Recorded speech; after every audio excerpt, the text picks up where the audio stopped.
The total sentence would be for 13 years and 4 months. So you just getting 13 years. 13 years and 4 months. That's 3, 4, and 5, though. That's How what is this injustice? it's justice because I gave you more opportunities. I'm talking right now. Oh, you don't, do you? Okay, there you go. So long, pal. There's currently 10 famous rappers on the FBI's most wanted list for 2026. The FBI's goal is to sentence each rapper to the longest prison sentence possible like they did to Tay-K. You're young, but you're gonna have to make better choices. Do you understand? Yes, ma'am. So I'm gonna sentence him to 80 years in the prison, give him credit for any time served. However, the FBI has been targeting Atlanta rapper Lil Baby for a few years, and he just committed a serious crime. This morning, we have new details in the that hurt 49ers defensive end Keion White. It happened early yesterday morning at a nightclub in San Francisco's Mission District. White was hosting a Super Bowl party at Delia Lounge on Mission Street. At some point, White got into an argument involving rapper Lil Baby. The Atlanta police have updated their 4PF evidence file, which got the news writing. The Atlanta police have updated their case for the potential 4PF RICO case after nothing added to it for over a year. Expect arrests to be made against 4PF members in the coming weeks, with Lil Baby going down with them. This is the exact thing DJ Academics was warning Lil Baby about, and it just came true. This is on camera. They know who did it. And I'm gonna tell you this right now. If they don't arrest the person who did the person, Lil Baby's cooked. Facts. I'm gonna tell you that. If they don't arrest the person who at this club within 2 weeks, Lil Baby's cooked. I'm gonna tell you why. If they have camera proof of who did the and they don't arrest you, it's because they haven't done the case. Remember that. Just remember that. So I just want to point this out to you. This is not the 80s. Y'all somebody in a club in an entranceway or hallway where there's cameras. I get it. Everybody done flew back to Atlanta, flew back to wherever it came from. But if there's not an arrest warrant put out in the next 2 weeks or an arrest made, just remember, this doesn't go away. The feds have reopened their evidence files against 4PF, and they're going straight after Lil Baby. In case you forgot, the Atlanta District Attorney Fannie Willis originally wanted Young Thug, but with her failing, she now wants Lil Baby. I'm gonna tell you some things that you're gonna have to take my word or don't believe it. It's fine. I don't care either or. When Fannie Willis started targeting YSL, Fannie Willis had a bunch of people to target. She wanted Thug, she got YFN. So she got YSL, YFN. Eventually, they were going to get to 4PF. That's one of the reasons they changed their names, by the way. But the updated file reveals what Lil Baby and his crew have been up to, with it reporting. Lil Baby is reportedly accused of getting into a dispute with San Francisco 49ers player Keion White, who was hit a short time later, with feds who investigated the case writing details stating, on Monday, February 9th, Bay Area news outlet The San Francisco Standard reported on the incident, which occurred during a Super Bowl after-party at Dahlia nightclub. A witness tells police Baby and his entourage tried to enter White's private section, which resulted in an argument between Baby and White. The witness left the level of the club to notify management when they heard 2 rounds go off and returned to find White hit in the leg. Window is like right by my bed, and so I saw lights. Like I think that's why I woke up at first. I think I kind of knew that it wasn't like the most safe place, but honestly, I mean, like, it kind of seems par for the course. Like, I'm not like entirely like, how could this happen here? This got many reactions online, which started with Lil Baby really just popped out on some gangster stuff and hit up an NFL player to prove he's still gangster. But people aren't respecting Lil Baby anymore despite him doing that because he just backed down from a boxing match with DJ Academics. Sold 34,000 the first week. How did you want 40 million, man? This is delusional, man. Atlanta looking crazy right now, man. Full pocket full of hoes. This is crazy. How you ducking a fade with me? They want 40 million. The nigga is acting like this is Jake. This nigga acting like this is Pacquiao and Floyd Mayweather fighting. Cause somebody yo, have you seen this? Yo, this can't be serious, bro. Bro, I wouldn't be even asking for that. And low key, yo, I'm gonna keep it a beat with you. Know, I said whatever he get. I thought he was gonna be realistic. I thought Lil Baby is on some like he's gangster. So I'm like, yo, I bet. Like, what's up? Let's like, cause I'm telling you, he's like a scrawny. I'm like, I bet. Whatever he get, just give me half. Ain't you a nigga? Y'all should be fighting for fun. You squabble up just cuz. I'm the one that everybody says probably never had a fight. Okay, you're my first fight. You get to knock me out for all this that I taught before and will continue to talk till we squabble. Lil Baby's pricing what he's worth way out of budget because he knows no one will pay him that much to box, and he can duck the match with Academics. But it's funny because Lil Baby started it when he rapped the line, "Academics guys think they can't get touched." The issues between Academics and Lil Baby would only continue to grow until it was reported. The feds have been investigating Baby, building a case of evidence against him. This new beef with DJ Academics will likely spark the first set of arrests in the 4PF camp, making its way to Lil Baby, because they realize that 4PF has been on a crime spree, and one of their latest crimes was with the football player, but also the time that Academics was jumped by one of Lil Baby's goons. With it reported, Academics confirmed he got slapped by Baby's cameraman K Rich in Miami. Here's a picture of Academics' right-hand man with the police after the situation. It was big enough to cause the cops to be called to the scene, but we also saw K Rich jump on a live stream bragging about it. So boom, ain't nothing happened to him. He said something, bro, I swear to God, right hand of God. I smacked the right hand of God, bro. I smacked. You smacked Academics? Yes, and then listen, after I smacked him, listen. Yo, Lil Baby, eat a. I'm not even gonna address it, Lil Baby. You eat a, because I don't know this, and I'm gonna tell you why I'm getting that Lil Baby, because I've been waiting for this. I can't take it out on a I don't know. I'm up tens of millions of dollars. I'm taking it out on this boss. Yo, Lil Baby, if this is what you believe or he believe, both y'all eat a. Whatever y'all think, that's what it is. Both y'all. This got Academics mad that he was gloating about it. So he leaked how Lil Baby and his team paid Academics 30 grand to not criticize Lil Baby's upcoming album. With it reading, Academics claims Baby's camp paid him $30,000 to chill on album criticism, then allegedly backdoored him anyway by sending K Rich to swing on him. The Lil Baby gotta drop his new album. And I'm gonna start really getting on business. Yo, Lil Baby, you and your team paid me $30,000 to keep quiet about your motherfucking album. And I sat there and I realized, I said, well, if you pay me $30,000, it ain't no way you sent a come swing on me. Why would you do that? Don't make no sense. $30,000 you could pay for a hit. Why the would you send to come swing on me for pennies and to clean your balls in your drawers and then pay me $30,000? I got the receipts posted just. Why would you pay me afterwards? Cause y'all whole demeanor was an act. You a wave, and I said I'll fall back. I said I can't lie to, but I'll fall back, and y'all paid me to do it. Y'all paid me. However, with Lil Baby going after him, Academics says the price is now 300 grand if he doesn't want the album criticism. Yo, baby, you gonna have to pay me to get off your for this next time. Y'all pay me 30 bands already. The price is now 300 bands. Straight up, the price done went up 300 bands. You have this who you sent. Yo, Lil Baby, stop the bullshit. You sent this to go do this bullshit. When I called you up, you acted like, oh, wait, what happened about? Yo, do you know this K Rich? I call every in Atlanta. You know what they say? But that's his assistant. That's his Wait, he act like you don't know him? Yo, I talked to him. He say,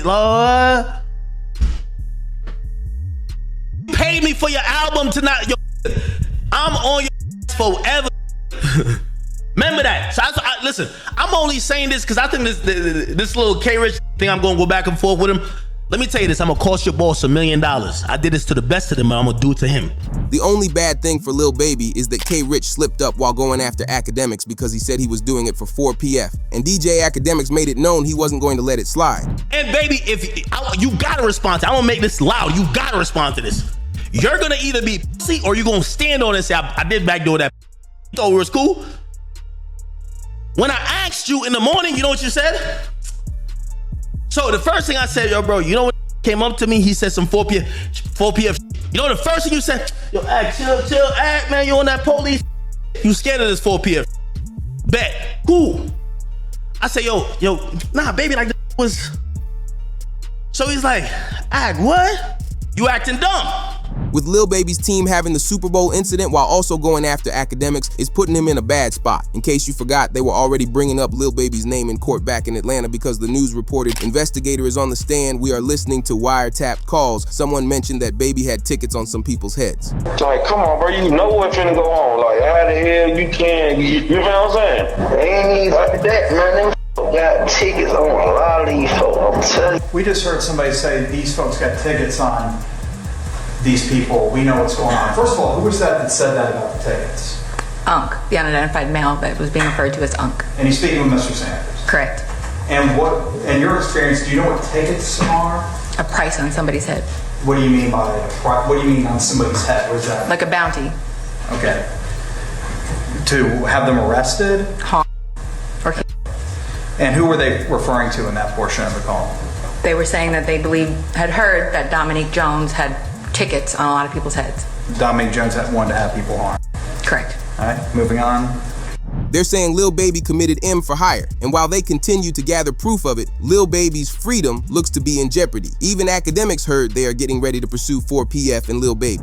So there's this journalist, he's out of Atlanta, well-reputed journalist. His name is George Cheedy. Like, he was the person who was very accurate on predicting that YSL was going to get indicted in a RICO. He's an Atlanta journalist, certified. He's really good. He's came out and he said that the Atlanta Public Defenders Council, like the office, they're basically their specialized unit for Georgia's Public Defender's Office.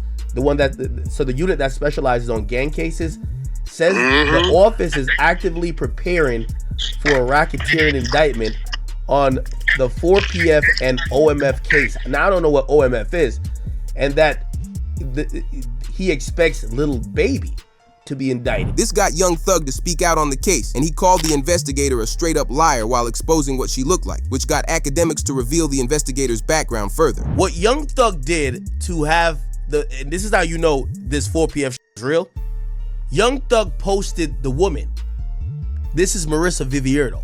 He said, biggest liar in the DA office. He posted her, okay?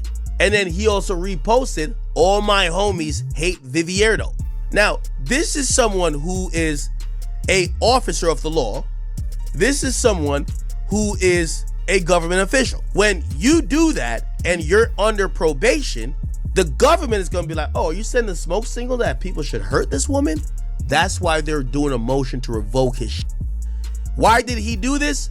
Because she's testifying in the OMF case, and she's basically saying, yo, OMF and 4PF, Lil Baby and them, they're beefing and is dying, and indictments finna come down. With Lil Baby having a lot of eyes on his business, he continued to get worried about what might happen to him. So he panicked and closed his record label to avoid it being labeled a street team. First 4 Pockets Full had to come to an end.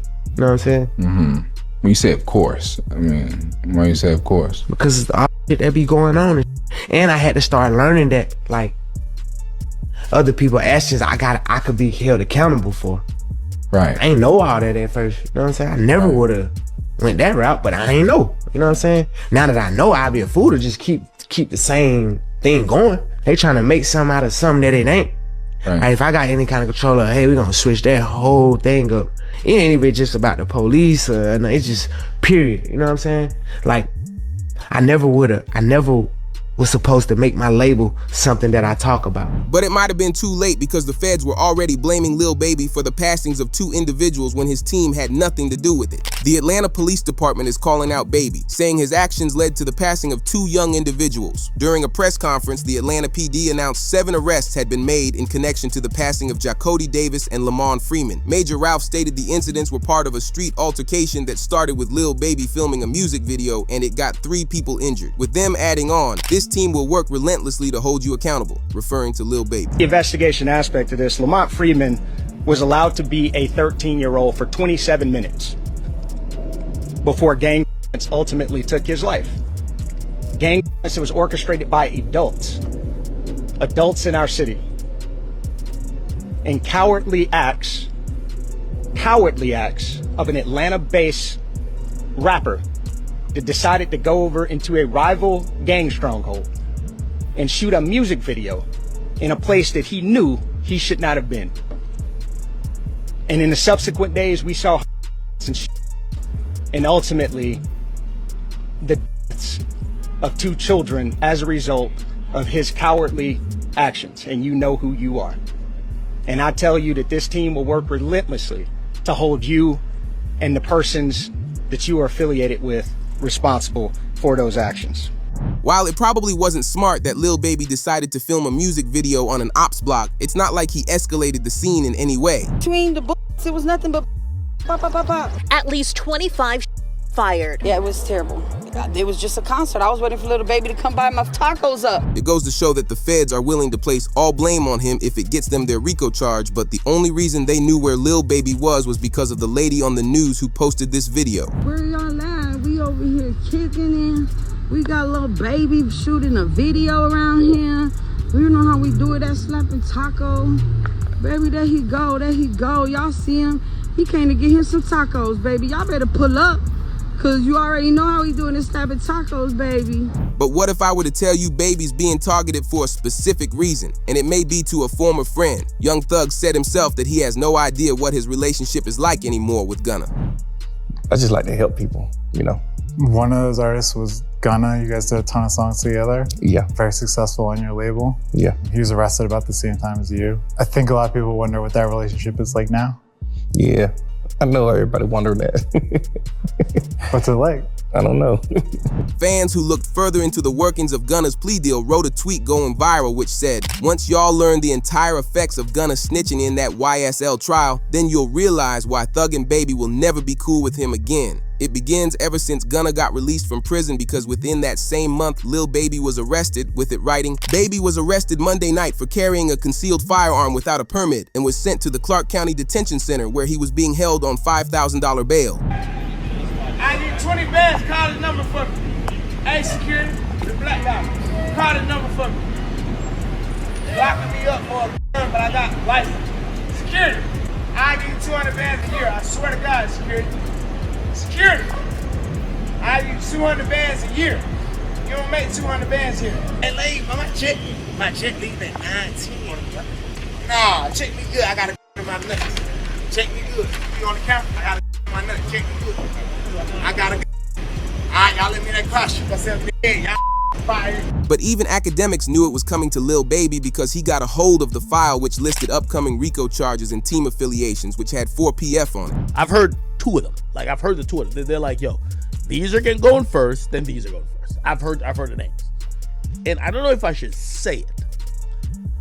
Again, I got nothing to do with no investigation for nothing, whatever, but these are top rappers. Well, one's a top rapper. The other one, matter of fact, I'll do the segment without saying the name. I'll just say this. I believe you know who the obvious name is. They're in Atlanta. They go by three letters. They've been popping. One of the top, I would say, 3 rappers in the game. Lil Baby is the prime target for the feds in Atlanta to go after next, and it looks like they won't give up because he was arrested after being ticketed for illegal window tints. Huh? Man, you know why I pull you open up these windows? They tinted. You can't see nothing out. I'm a celebrity, man. Nobody can't see me. Give me my ticket. Let me ride. I don't know what celebrity you are. It don't matter. They give me my ticket. Let me ride. I can't have nobody seeing me right here. I'm gonna let my window up. Oh yeah, you good, but you can't have that tinted window, man. Alright, they give me the ticket. Have a good day, man. Now, who are you? You say you My name Lil Baby. Okay, I just need you to sign right here, okay? You got a pen? 827. You don't be want to have these. You gotta have tints in Atlanta. These folk crazy. I take a ticket, then somebody follow me home. Put a 32. Huh? You can put a 32. If you got a medical exception, you can get the tint. Shortly after this stop, Lil Baby was pulled over further down the street, and he got arrested for an unknown reason. Luckily for him, he called up his lawyer who had the feds release him that night.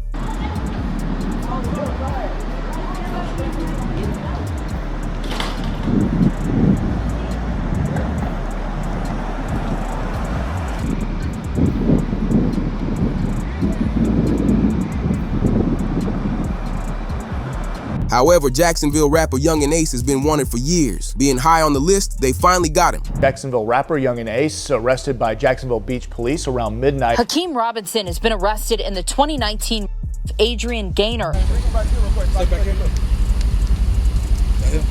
Yeah, back behind. The Jacksonville sheriff wants Yungeen Ace behind bars today. It was announced Jacksonville rapper Yungeen Ace to be arrested in 2026. The sheriff announced several crimes in the area are due to Yungeen Ace and his team ATK. Expect a RICO. As it was announced in court, witness who partied with Fulio the night of his passing reveals she dated Yungeen Ace's brother Trayvon Bullard. Fans believe testimony during Alicia Andrews' trial will lead to an ATK RICO. Some point when you were younger, did you date someone who was associated with a rapper by the name of Yungeen Ace? Yeah. What is Yungeen Ace's real name? Keontae. Is that Keontae Bullard? Mm-hmm. And who were you dating that was related to Mr. Bullard? Trayvon. How is Trayvon Bullard related to Keontae Bullard? They're brothers. When did you date him? In 2018. And did something happen to him? Yeah, he passed away. When did he pass away? June 5th, 2018. And how did he pass away? He got... Was that a part of this rival? I'm assuming. It will result in a RICO for one specific reason, which is the involvement of ATK member Queso in Fulio's passing. It reads, investigators in Jacksonville are starting to hear rapper Queso played a role in the passing of Fulio. Being a main member of ATK, there's news of him adding money to the hit pool, which is a collection of money for bounties to deal with their ops. This was a big concern because court documents revealed a street member said Fulio had a $10,000 bounty on him. Hey, on everything I love, bro. On the day homies, bro, I put it on everything, on my soul, on my kids. I'm the one that smacked Fulio that night when he got at his birthday celebration, bro. You feel me? I ain't gonna show my face and give my identity away or nothing like that, but you know, I did that, you feel me? It was money on his head, you feel me? I rock with Ace and them boys, you feel me? ATK, you feel me? I be in Jacksonville heavy, you feel me? If you know, you know. But yeah, you feel me? I did that, you feel me? I handled that, cause, you know, Ace had that money on his head, you know, Ace had him put that 10K up, told me to slide, told me to cause you know he got tired of that nigga running his mouth playing all the time, you feel me? So what had to be done, you feel what I'm saying? So I just handled it, you feel me? It was what it is, bro. Yungeen Ace and Queso have been close friends and longtime affiliates from Jacksonville's ATK group. Queso's viewed as one of Ace's most loyal members who did the most during their beef against Fulio's crew. But this is where things get interesting. Queso is currently serving a life sentence for a separate M charge, but he is also facing charges for the passing of Adrian Gaynor, otherwise known as Bibby, who was like a little brother to Fulio. Every day after school, he'll come to me, like he coming straight to me, we chopping it up, we speaking like, you know, just regular shit. They walk in the house, we dap each other. I'm like, what's up, little bro? What you been on? Like, he telling me I went to school, big bro. And guess what school he was going to? I'm like, look, bro, I love you, bro. Be safe, you know? And that's how it always ends. Like, with so many people with me, like, they last word with me be, I love you, be safe. You know what I'm saying? But it's important to watch his facial expression when Vlad brings up Queso's name being arrested for the passing of Bibby. There was a rapper named K-Sue. Yeah. Who basically was posting videos bragging about, you know, different KTA members, or I mean, whatever you want to call it, and he talking about s**ing Bibby. Yeah. And he actually got arrested for a Bibby. Yeah. For the life of me, I don't know why you would commit a murder and then go on the internet and brag about it. It just makes absolutely no sense. However, right after the new Fulio files were released, Queso pleaded guilty to the passing of Bibby. Jacksonville rapper Hakeem Robinson, also known as Queso, pleaded guilty to the of Adrian Gaynor Jr., who many people knew as Lil Baby. That guilty plea came during a pre-trial hearing Monday, and the judge sentenced him to 10 years in prison for second-degree murder. Confirming in the end, Yungeen Ace and Queso wanted anyone connected to Fulio dealt with. However, there's one viral reply reading, "Am I the only one who thinks Queso and Yungeen Ace wanted Fulio gone as soon as possible before Fulio got the chance to retaliate for what they did to Bibby?" Because Jacksonville police believe the exact same thing. It would later be reported on the news. Jacksonville Sheriff T.K. Waters sends a PSA to Yungeen Ace and his crew, ATK, after Fulio's hitters were caught. So Yungeen Ace has long been known in Jacksonville. We are consistently monitoring those groups. We have people that are always watching them. I won't speak to the chief's investigation. That's up to TPD. We don't have an investigation on him right now, but he can't move around in Jacksonville without us knowing about it. And that's for the betterment of our community. However, when you look deeper into the new ATK RICO files, you'll see the crimes they are accused of and why Foolio became a target. Police linked Yungeen Ace to the crime within hours of it happening because Ace messaged with one of the suspects and sent a bottle of Julio to him. This was their way of joking about how they just took out Julio Foolio. The state presented a picture from Gathwright's cell phone taken one day after the showing a bottle of Don Julio. The detective testified that, based on knowledge, this represents an insult to the rapper Julio Foolio. Yungeen Ace would then begin panicking, tweeting out, "Ain't no such thing as ATK no more, that stuff is gone and over with," while posting an Instagram video distancing himself from the gang situation. I say no more ATK, it ain't no more. What you talking about? Niggas don't do shit, don't do shit, tripping. Everybody always got shit to say, these niggas. When the time for the lawyers to be paid, where the niggas be at? Got all this shit to say, where the niggas be at though? Niggas need to get buried. When the time to spend that money, where the niggas be? Always got shit to say, but don't be on shit, man. They don't get no feet wet or nothing, man. You niggas be talking, man. What's wrong with these, man? Talking about uncomfortable, don't talk like me. Don't get the man. When I say no more ATK, ain't no more. This led to the sheriff working with prosecutors in Foolio's case to confirm Yungeen Ace is a part of ATK. So sorry, not the meaning of ATK, but that Yungeen Ace is a part of ATK. Did you say whether you know that? Yeah. Okay. ATK and 6 Block, do those two groups get along? No. Charles Jones, just for the jury, is a part of 6 Block, is that correct? Yeah. And Yungeen Ace is a part of ATK, is that correct? Yeah. And to your knowledge, Alicia Andrews is not a part of either of those groups, correct? I don't know her. Alright. Miss Albritton, going back to these drill rap videos, in particular the song of Charles Jones about your boyfriend, is that When I See You? Is that the song that you're talking about? I guess, yeah. And that's one of the music or drill rap videos that you don't like, is that correct? I don't care for them. Because of this, it was reported Yungeen Ace has now canceled all his tour dates that were scheduled to take place this month. This means that the feds are trying to limit his income so he won't be able to afford the best lawyers, and they will be able to convict Yungeen Ace. Jacksonville police and I don't know how they be doing this, but they always call around and cancel my shows. What's up with y'all? What's going on? Why y'all want to cancel my show? I don't even live there in Jacksonville. Why y'all want to cancel my show? Why y'all trying to my money?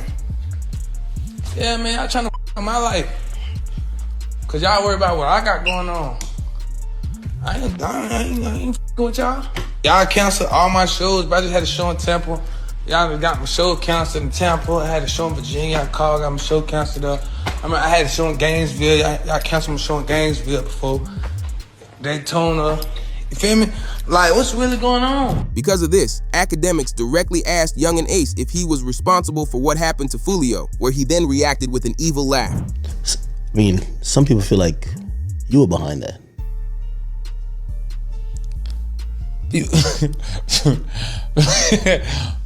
I'm sure, but people feel like I'm behind a lot. But I'm not. I'm not behind. I'm working. I'm grinding every day. I'm grinding. I got a family. I'm working. I'm grinding. I'm trying to be big. I'm trying to be big. Because police believe Yungeen Ace is guilty, recently announcing they are targeting Yungeen Ace and his entire team and plan to arrest him very soon. Furthermore, it was found that the shooters are members of or affiliated with rival gangs of Jones that go by ATK and 1200. Jones was part of the 6 Block. Detectives believe that the ATK and the 1200 worked together to target Jones as part of an ongoing feud in Jacksonville. But to understand the full story, we first need to review the police file on Foolio's passing. They covered the entire situation as headlines read, Foolio was taken out after an ambush in Tampa. Foolio was meant to be celebrating his birthday over the weekend, but it turned into the worst night imaginable. It all began when Foolio rented out an Airbnb to host a party on the night of June 22nd, 2024. Hey, The pool party start today at 5, 6 o'clock. If you already got the address, pull up, man. You got the address, pull up. If you need the address, DM me right now. The pool party start at 5, 6 o'clock. DM me for the address or DM Fulio booking ESPN. I'm gonna put it right here. We just got here, bruh. You got to add it. You got to add it, man. Push up. We just got to this bit. Tampa, Florida, man. You already got to add it to the pool party. Push up at 5:30, man. Push up at 5:30, man. We finna get everything right. Push up at 5:30, 6 o'clock, man.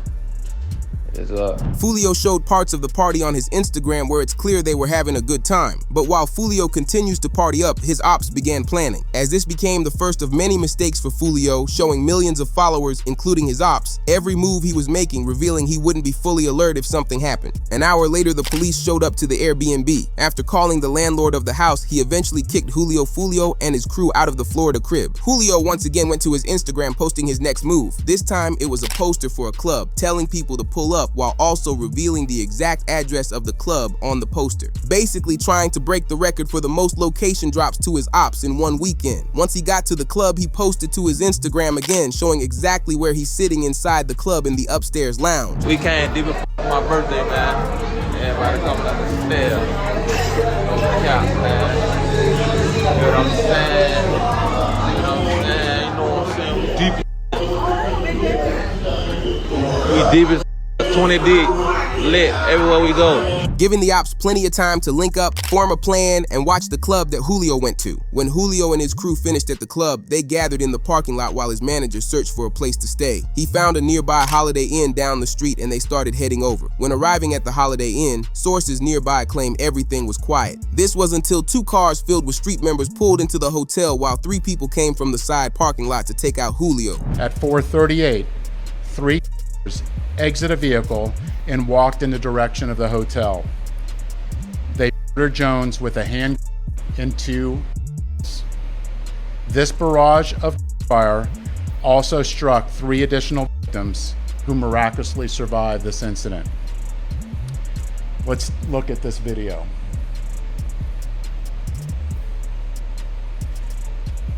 This is at the hotel, and you can see the shooters are getting in position for their planned out. During the Fulio trial, his cousin described the never-before-heard actions that happened when Fulio was targeted. The news reads, Fulio's cousin, who was in the car with him when it happened, couldn't stop his tears while describing his final moments. Okay. So you fell asleep after that, after he came back to the car, or you started dozing? Yes. Can you just tell the jurors what you saw inside of the car at that point? You said you saw Fulio laid out? Yeah, first thing I saw Fulio laid out. I thought it was a car accident until I looked up, saw the hose, and I saw Jacob yelling. Okay, so you thought it was a car accident, and then you looked up, saw the holes, and you saw Zay.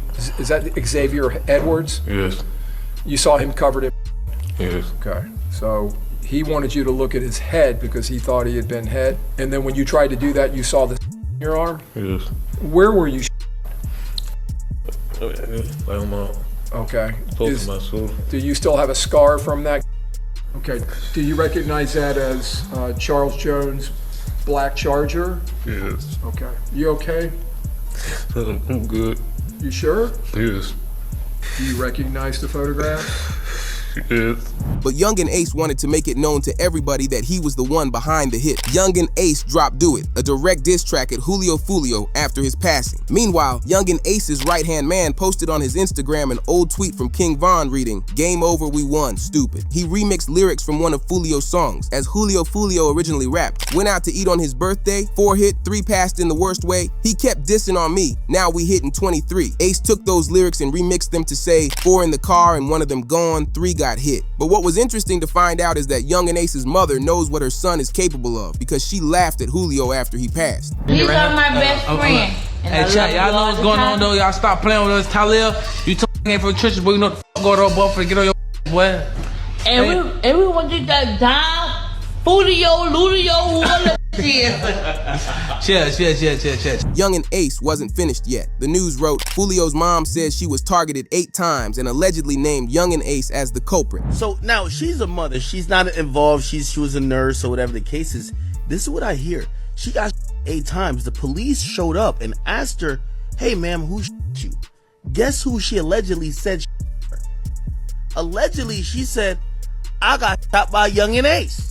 Yungeen Ace was on some type of supervised release at the time. Police go, I guess his probation officer say, yo, you got to come in now. And they're about to lock up Yungeen Ace for shooting Foolio's mom. But it would also be during this moment when the feds got someone inside ATK to snitch about why Foolio was targeted. 1 month before his passing, Foolio did an interview talking about the beef in Jacksonville where he revealed there was supposed to be a song made with both groups to stop the crime against each other. No record. Y'all probably didn't know this. Even though I said what I said, my bro, me and J.Dot Breeze supposed to be doing the Stop the Violence song. We probably gonna get that shit in motion. So I'm gonna just get that shit out of the way for the kids, for the youth and shit. Yeah, we gotta make this look better, man. You and J.Dot Breezy have a Stop the Violence record coming. Yeah, that shit, it's talked about. I DM'd him about it. My big cousin wrote him about it too. He said he with it, I'm with it. But basically right now we trying to find a beef. But according to police files, they have evidence showing ATK pretended to end the beef with Foolio so he would lower his guard, which he clearly fell for by posting 40 IG stories in one night. But the ATK snitch revealed it was all retaliation for ATK Mitch, who passed in 2022. In April 2022, officers saw Julio driving a Dodge Durango with illegal window tint. They'd pull over Julio to ask some questions. After hearing who Julio was, he was taken into the cops' patrol car and was questioned about the passing of ATK Mitch. All right, so I ain't want to bring it up. I know you're gonna be upset. Mitch, there's some detectives I want to talk to you real quick about what happened to Mitch. How long that's gonna take? Not that long. Depends on you. They just gonna ask you what you know about what happened. Once he was taken into the car, Julio knew he would be questioned and was quickly taken to be interrogated at the station. I used to come to my mama's house. I used to stay on the corner. He would come over there, show his, support. What type of work do you do? What type I'm an artist. You're an artist. Okay. As far as Mitch go, what are you hearing? Nah, really, I was in Miami when I heard the news. You know what I'm saying? I was down making music, and I saw posting on Instagram, Mitch. Everybody, the whole Jacksonville, Mitch. The detectives started looking at who Foolio was to Mitch and how they knew each other, while also asking where Foolio was at the time of Mitch's passing. All right, the reason why I'm here, I am lead on your friend's case. Ooh. You ain't have a friend that just recently got killed? A lot of friends that recently. Mitch. Oh yeah. So I'm lead on that. I don't know how close you guys were. Can you kind of give me just run down on y'all relationship when y'all met? How long y'all been partners or whatever? Although Julio continued to stay quiet, he knew they had nothing on him and he let them continue trying to fish for information. Guys, if you may know or hear something, then that'd be helpful as well. Because if you know his mom, you can sit up there and call his mom, then I'm pretty sure you would want her to have some answers as well. Oh, my little brother, I don't know who did. I don't know. I ain't here. That's what I'm saying. You will never know. You know what I'm saying? I don't know. No, I just heard they say little brother got. I'm like, you know, so I'm in Miami at the time though. You ain't tired of that, man? Yeah, but I'm known to this. While Foolio denies any involvement in Mitch's passing, they ask if Julio's music is the reason so much crime surrounds him because the detectives are getting frustrated that Foolio is staying quiet. Do you think that your music or your ways or the way you conduct yourself through your music had anything to do with him? Nah, because even before I was rapping, it was... You get what I'm saying? Like, you can't just say it's my music, that's why somebody, you get what I'm saying? Okay, do you think it influenced someone or triggered someone, like the way y'all going back and forth with it? Do you feel that way? No. A song can't make no go through nothing, bro. But Foolio sticks to the street code, staying silent even when the feds believe he was involved. With Foolio never being held accountable legally, it looks like Ace's crew took it into their hands to get justice for Mitch. But with Yungeen Ace feeling like the feds were catching on, he jumped on Instagram to praise Julio Foolio, acting like they were friends, but it just comes off sarcastically. What you think about Foolio thing, cuz? That's sad, twin. I ain't gonna lie, bro. Y'all boys in the street, y'all didn't leave the streets alone, twin. All condone is that, but y'all just gotta stay. Y'all gotta it's so funny cause me, bro, like we cool, like we was cool and shit, you feel me? Me and him, like we cool. I was just so funny. I was just talking to Sam. I'm like, bro, you gotta stop the way, bro. You know, love you out here. Like, stop the way, real shit. Like, you know, I with your real shit. Stop the way. Meanwhile, the FBI were able to arrest Tory Lanez after he committed a crime against another rapper. Meanwhile, musician Tory Lanez convicted of rapper Megan Thee Stallion sentenced to 10 years in prison. A judge in Los Angeles handing down that sentence today, culminating a case that filled gossip pages and polarized the music industry. However, the FBI has been trying to solve Tupac's passing for 3 decades, but now in 2026 they solved it and figured out who did the crime against him. I remember on Bob First, you actually blamed Suge for Tupac getting killed. Yeah. Because it should have been up to him to protect him. I was acting. Who gets shot 5 times and acts? Oh, I didn't get shot 5 times in their vision. I only got shot once because they found the book. I'm going to disclose the facts as they are. I mean, whether they're dead or alive, I'm going to tell the same story because that's my job, is to get to the truth of the matter. New evidence was released out of the Tupac files proving who did the crime against him. Fan reactions read, "The new Tupac files are making me question everything. Why is there evidence of Snoop knowing Tupac was getting targeted? Suge wanting Tupac gone so he couldn't leave the record label, and Diddy paying for the hit? He needed new friends." Which is exactly what Tupac's own father said during an interview, reading, "Tupac's biological father says if he would have been a better father, Tupac would still be alive today because he would have never trusted Suge Knight. But because he wasn't there, he looked at Suge like a father figure. Suge stole all of his money." With Suge Knight. Right. You know, this motherfucker, I feel so bad. I gotta live the rest of my life realizing that maybe if I was a better father, he might not have gotten in that situation. He might have had enough wisdom to know that this motherfucker is nothing but a scoundrel. But he looked up to him like a father. Then to find out a year, 8 months later, that he's cheating him out of all of his money, that's the final betrayal.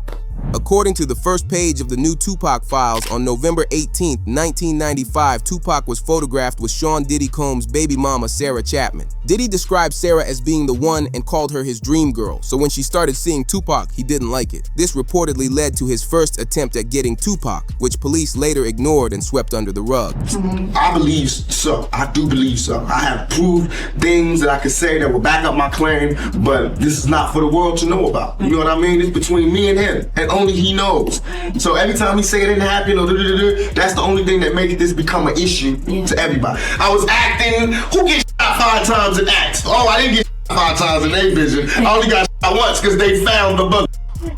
The police found it, but now they the cops. Now they doing detective work. Since the first attempt failed, he tried again. During the Diddy trial, it was revealed. Former cop claims Diddy had Tupac dealt with for $1 million. Suge retaliated, having Biggie dealt with. According to reports, Diddy hired Keefe D to go after Tupac. After spending 20 years free, police finally arrested Keefe D and questioned him. During that interrogation, he didn't realize he was being recorded when he confessed that Diddy was the main person behind the crime. On all 4 of those occasions, there's San Diego, Anaheim, Irvine, in Vegas, which ones do you actually talk to Puffy at?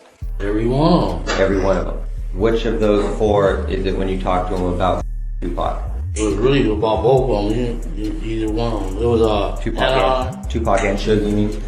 Yeah, But deeper in the files, they also point to the involvement of Suge and Snoop. To fully understand the Tupac files, it's important to first look at Suge's role in everything. The news reported, the reinvestigation of Tupac's passing is revealing new names and evidence of those involved. New name brought up is Suge Knight. Suge's name appears many times throughout the new Tupac files. Police pointed out that from the beginning, Suge's version of what happened is very weird. They mainly are concerned why he never hired security for Tupac. First of all, you've seen what happened. Suge understands who he's dealing with, or what that just happened with, right? Yeah. I would have off the top shut my artist down. And if I would have shut him down, I would have moved him in a way to where could nobody get to him. Suge, you know what you doing, though, dude. Like, it ain't no security on it. On top of that, the night Tupac passed, Suge said, "I mean, when I left that hospital, me and Tupac was laughing and joking. I don't see how somebody can turn from doing well to doing bad." I mean, when I left that hospital, me and Pac was laughing and joking. So I don't see how somebody can turn from doing well to doing bad. So you seriously think that he might still be alive?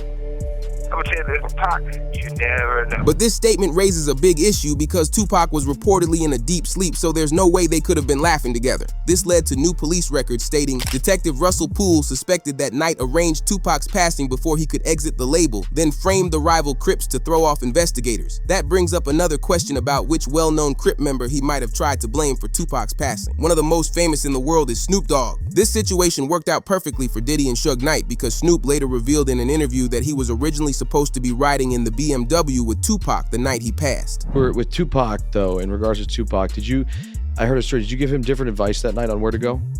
I didn't give him no advice. Right. We wasn't seeing eye to eye. Right. So. Saying during the Tyson. Yeah, this incident that I'm explaining to you right now was the day before that. Okay.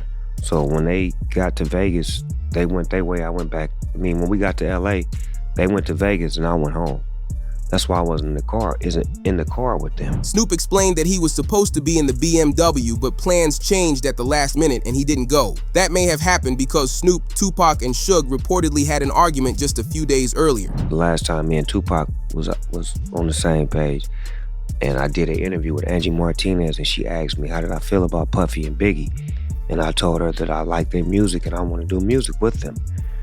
Bro didn't like that, Tupac didn't like that, so we had a misunderstanding. So on the flight back to LA, I didn't feel comfortable around them for what they had did, as far as I didn't let my security ride with me. So to protect myself and to prevent from happening, I slept under a blanket with the knife and the fork just in case something was to go wrong, but it didn't. The framing attempt worked so well that one viral reaction even said, "Is anyone going to mention how Snoop Dogg could have stopped Tupac from passing?" These new files coming out is upsetting, knowing Tupac should still be alive, along with a reaction from Faison Love. I always felt when Pac died, it was because Snoop could have stopped that whole thing. I mean, because like I said, Snoop was a Crip. Pac offended some Crips. Doing some game. Some dumb, really. It was set off a whole chain of events. You know, in LA don't get mad, they get even. So, you want a real Pac story?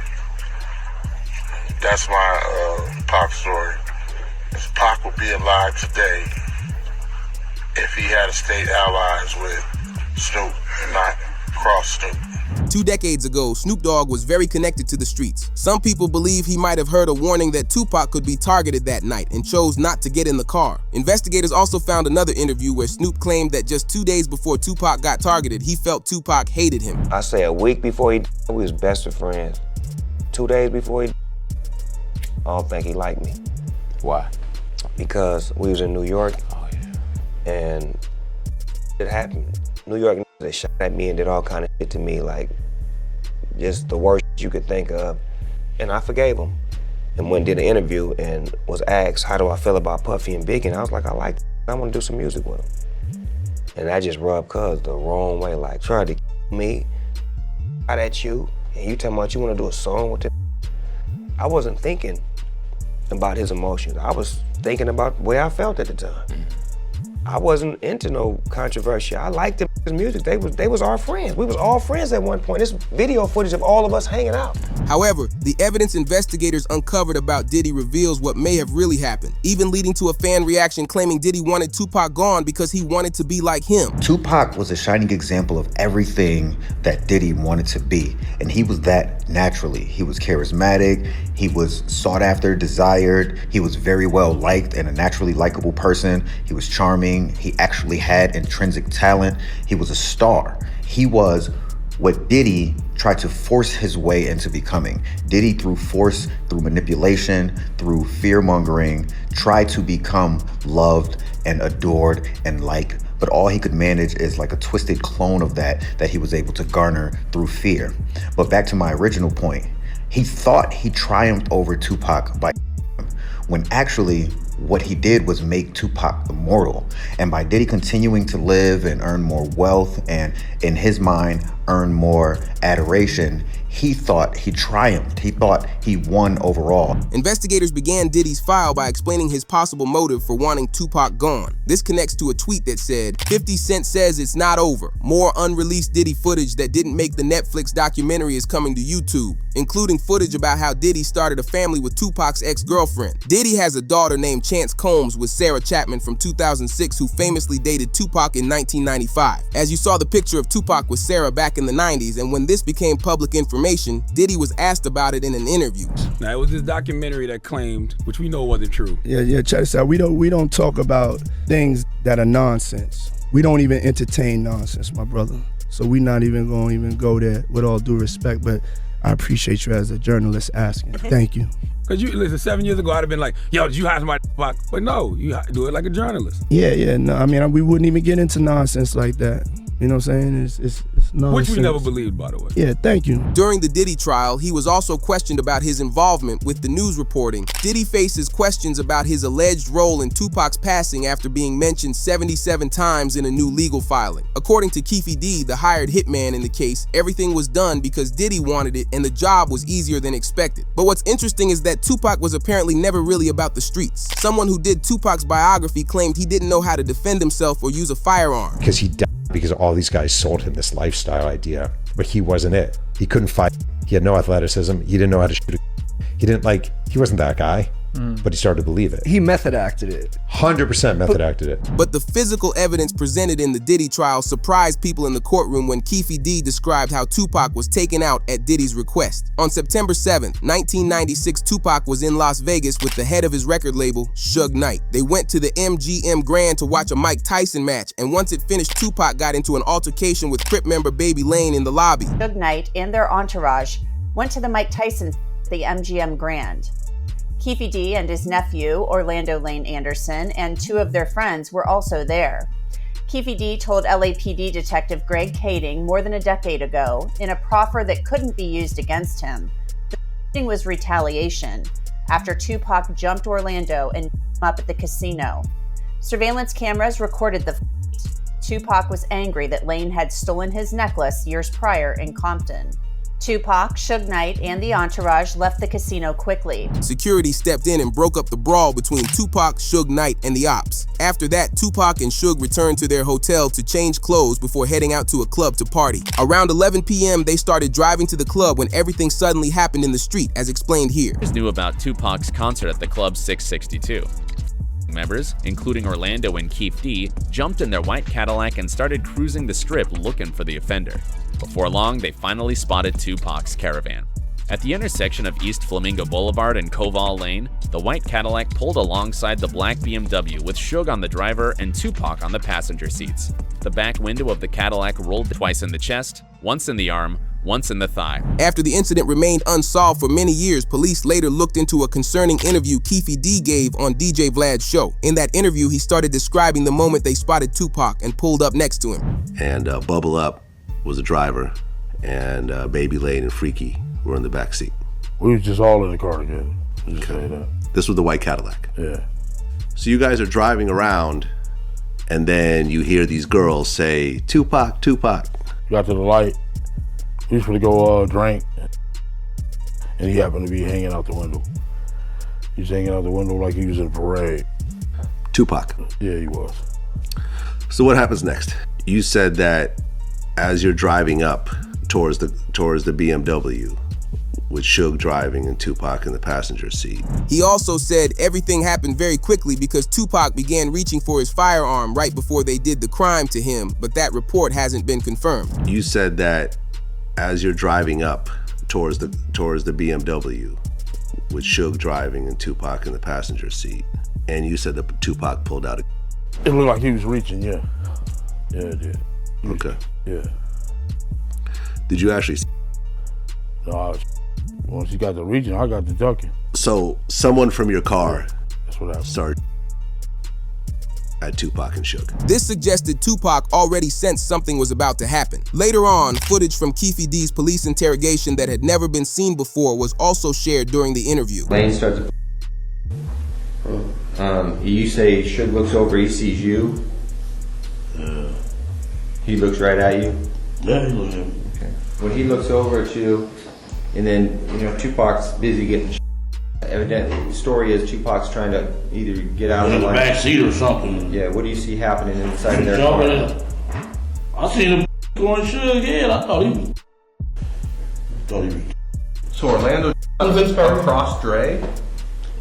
He leaned over on the window. We rolled down the window. During their investigation, police also reviewed Keefe D's reaction after Tupac passed, which seemed to reveal how he truly felt about it. Yeah, I hate that happened, dog. I really do, man. Cause it took a lot of people's lives, dude. I hate that happen. Promise to God. I feel that was wrong, man. It was just purely wrong. You know what I'm saying? I wish it had never happened. You know what I'm saying? That's my opinion on it.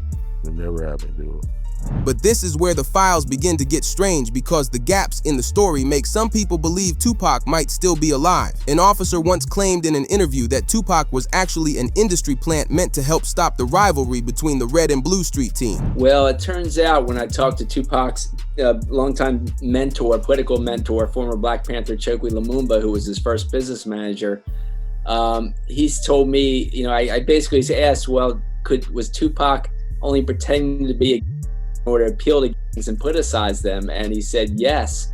And that was part of his thug life agenda that he came up with his imprisoned stepfather, Mutulu Shakur. And so Tupac was just using that in order to get the leaders to call peace truces, first in Los Angeles, then throughout California, and then throughout the country. And that was why he was pretending to be this type. And really, he was just an intellectual prodigy. With the plan not working, Tupac passed. However, people have collected files over the years which suggest he still may be around. Many wonder if the people who were responsible for making him an industry plant decided to pull him out of the streets after it got too serious in order to save Tupac's life. As the files start with the time that Tupac's old friend Tretch spoke in an interview in 2010. Keep in mind, this was 14 years after Tupac supposedly passed, but the interviewer pointed the camera at the ground and asked him about the last time he saw Tupac. Rather than hesitating and wondering why the reporter would ask that, he said he saw him in Cuba. So if you ain't ready for it, get on the sidewalk. One last question. Is Pac still alive? Nobody knows. Y'all good? Yeah, we good. Thanks a lot, man. We good. Last time I saw him, he was in church. Then just 3 weeks later, a news website released a video that appeared to show Tupac in a parking lot in Cuba. Zoom in. That's Pac, man. He was the outlaw. And Reg from Holla Back is trying to be friendly and get autographs.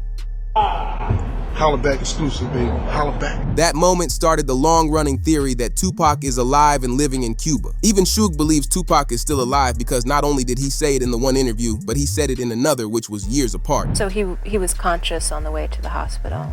He was conscious on the way to the hospital. He was conscious in the ambulance. He was conscious after they did the surgery. What was the last thing that he said to you?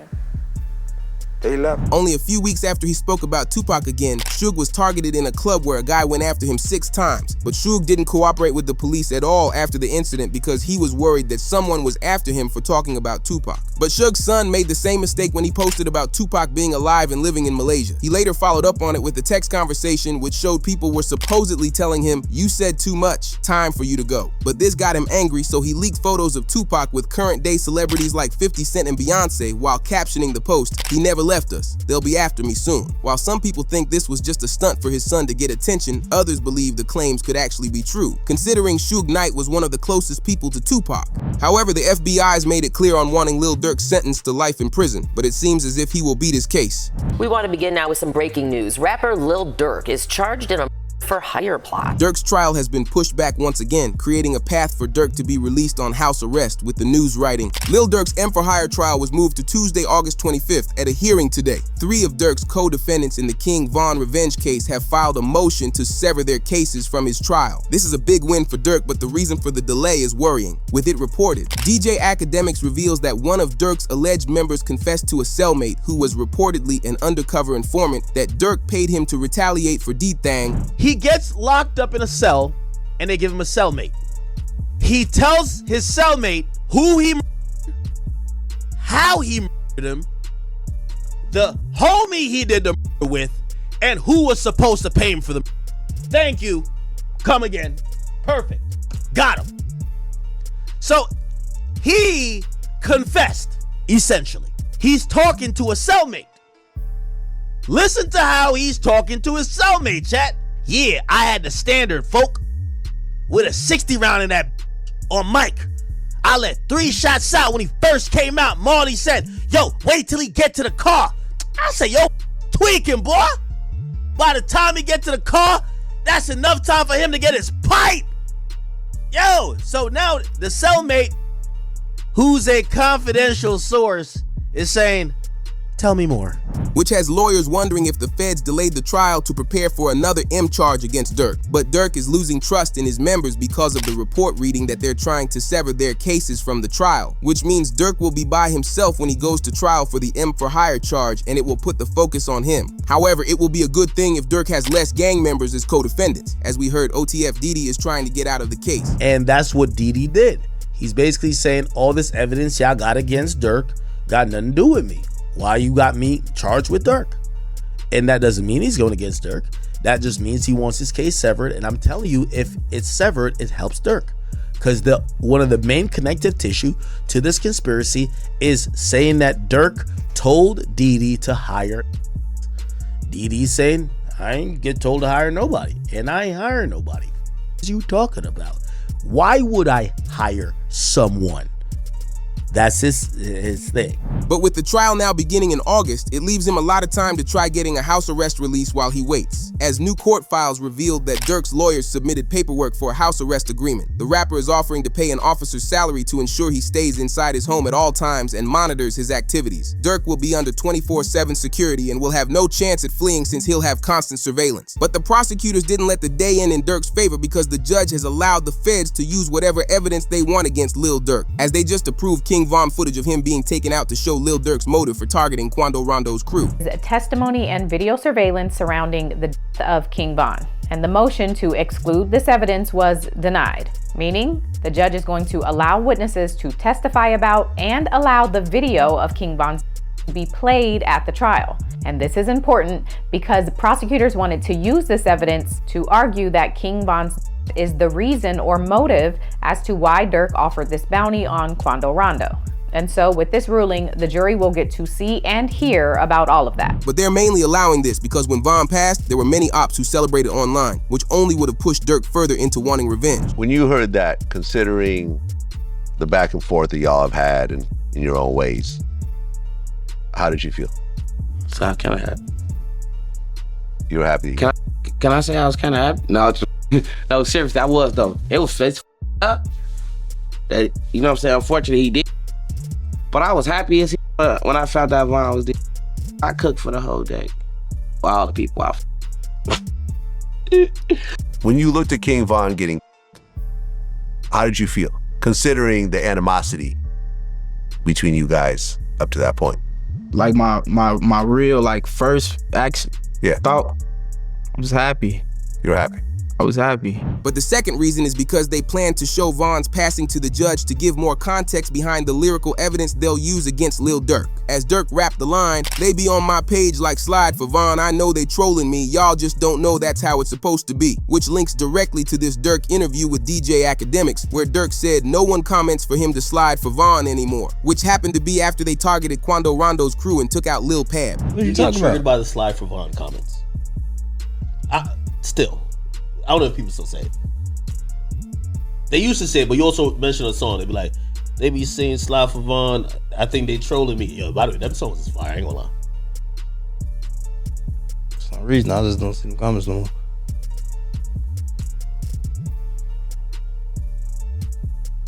For some odd reason. I don't know. Might be the water. This interview gave the prosecutors an advantage as he said things that line up with the timeline of when the crime happened. They're bringing more lyric evidence, which goes with the line. Don't respond to things with Vaughn. I'm like, screw it, you're tripping. Go get your stick. They dropping locations. I'm getting it done. F tweeting, we're sliding. The feds are coming. The feds claim this is the mentality that Durk had. He didn't care what it cost him and that all he wanted was to get revenge for King Von, which is exactly what they did. Right now, the search is on for 3 people who police say at a Savannah rapper, a member of his entourage. It happened in Los Angeles and cameras captured the aftermath. This man, a passenger in that car, frantic at the sight. While many people believe lyrics can't be used in court, they actually can. It doesn't happen often as most of it can be evaded by freedom of speech. But Durk's lyrics in interviews tie directly to the timing and how the crime happened. But Lil Durk's lawyers pushed back by claiming that Durk's not being treated fairly by the court or the jail he's living in. With it reported, Durk's legal team filed a request for a status hearing regarding Durk being detained in a special housing unit without due process since August 29, 2025. Durk is confined to a very small jail cell just large enough for a single bed, a toilet, and a sink for 23 hours a day. But the Durk filing continues, reading, he does not have access to commissary. He is permitted 1 phone call a month and no in-person social visits. He was originally placed in a housing unit as punishment for being in possession of an Apple Watch. However, Durk's attorneys claim that the alleged infraction has still not been reviewed by the unit discipline committee to determine proper disciplinary action, which would normally happen within 5 working days. But inmates from Durk's cell block hopped on the jail phone and said how they put Durk in the hole. They got Little Durk in the hole for basically some BS, and right now we're gonna show the paperwork. They saying that he was caught with a cell phone, and basically that's not true. They trying to keep him in a hole, do a lot of things that they shouldn't be doing or whatever, but they're trying to make a point because they saying that me and him is privileged and we got so many things going on, and it's a lot of BS. Durk's been getting mistreated while in jail, yet nobody has been speaking out for him trying to defend him. All the rappers who were by his side said free Durk when he was first arrested, but it's been quiet since. Durk and his team recognized that and posted on his Instagram, crazy how you gotta wait until it's dark out to see who really with you. Durk feels terrible that no one's been defending him despite all the good he did for the people around him. I wouldn't be surprised if some of the went on tour with, did songs with, called you they brother, they twin. I wouldn't be surprised if these rappers try to India. These are down low and dirty. And I think this is what I think Durk right now is thinking, that, man, I thought I was just with a whole bunch of real. No, you weren't. No, you weren't. And I feel bad for Durk. When King Slime got locked up, there was a whole parade. Free him! Free him! Free him! Oh, nah. Everybody would post details of the case. How is this humane? How could they do this? Yo, free not smart. No, free Slime. Durk got locked up. They might give that half a bar. Free Smirk, and they moved the. I'll give credit. I have heard some of these guys have sent lawyers. Good for that, but Smirk is in there, man, realizing the world don't stop spinning because you locked up. Even academics said how everyone's leaving Durk's side and that he will never be the same Durk that we're used to. He will become much colder to anyone around him and likely stay by himself after seeing how everyone switched up. Let me tell y'all, the Durk y'all loved when he was free, if he gets back out again, he'll never be that Durk. I'm gonna tell you why. He done learned a lot of lessons. This is me assuming, nothing he's told me. But the things that he did for others, y'all know when he came on my podcast, right? And he said, man, yo, Gunna's a snitch. I can't f Gunna. Man, f that. I don't care. I love Thug. He said that because Thug told him. Yo, what Durk is realizing, Durk is a great soldier, but nobody looked at him like a leader. Durk was willing to move on behalf of the people he's loyal to when they get locked up.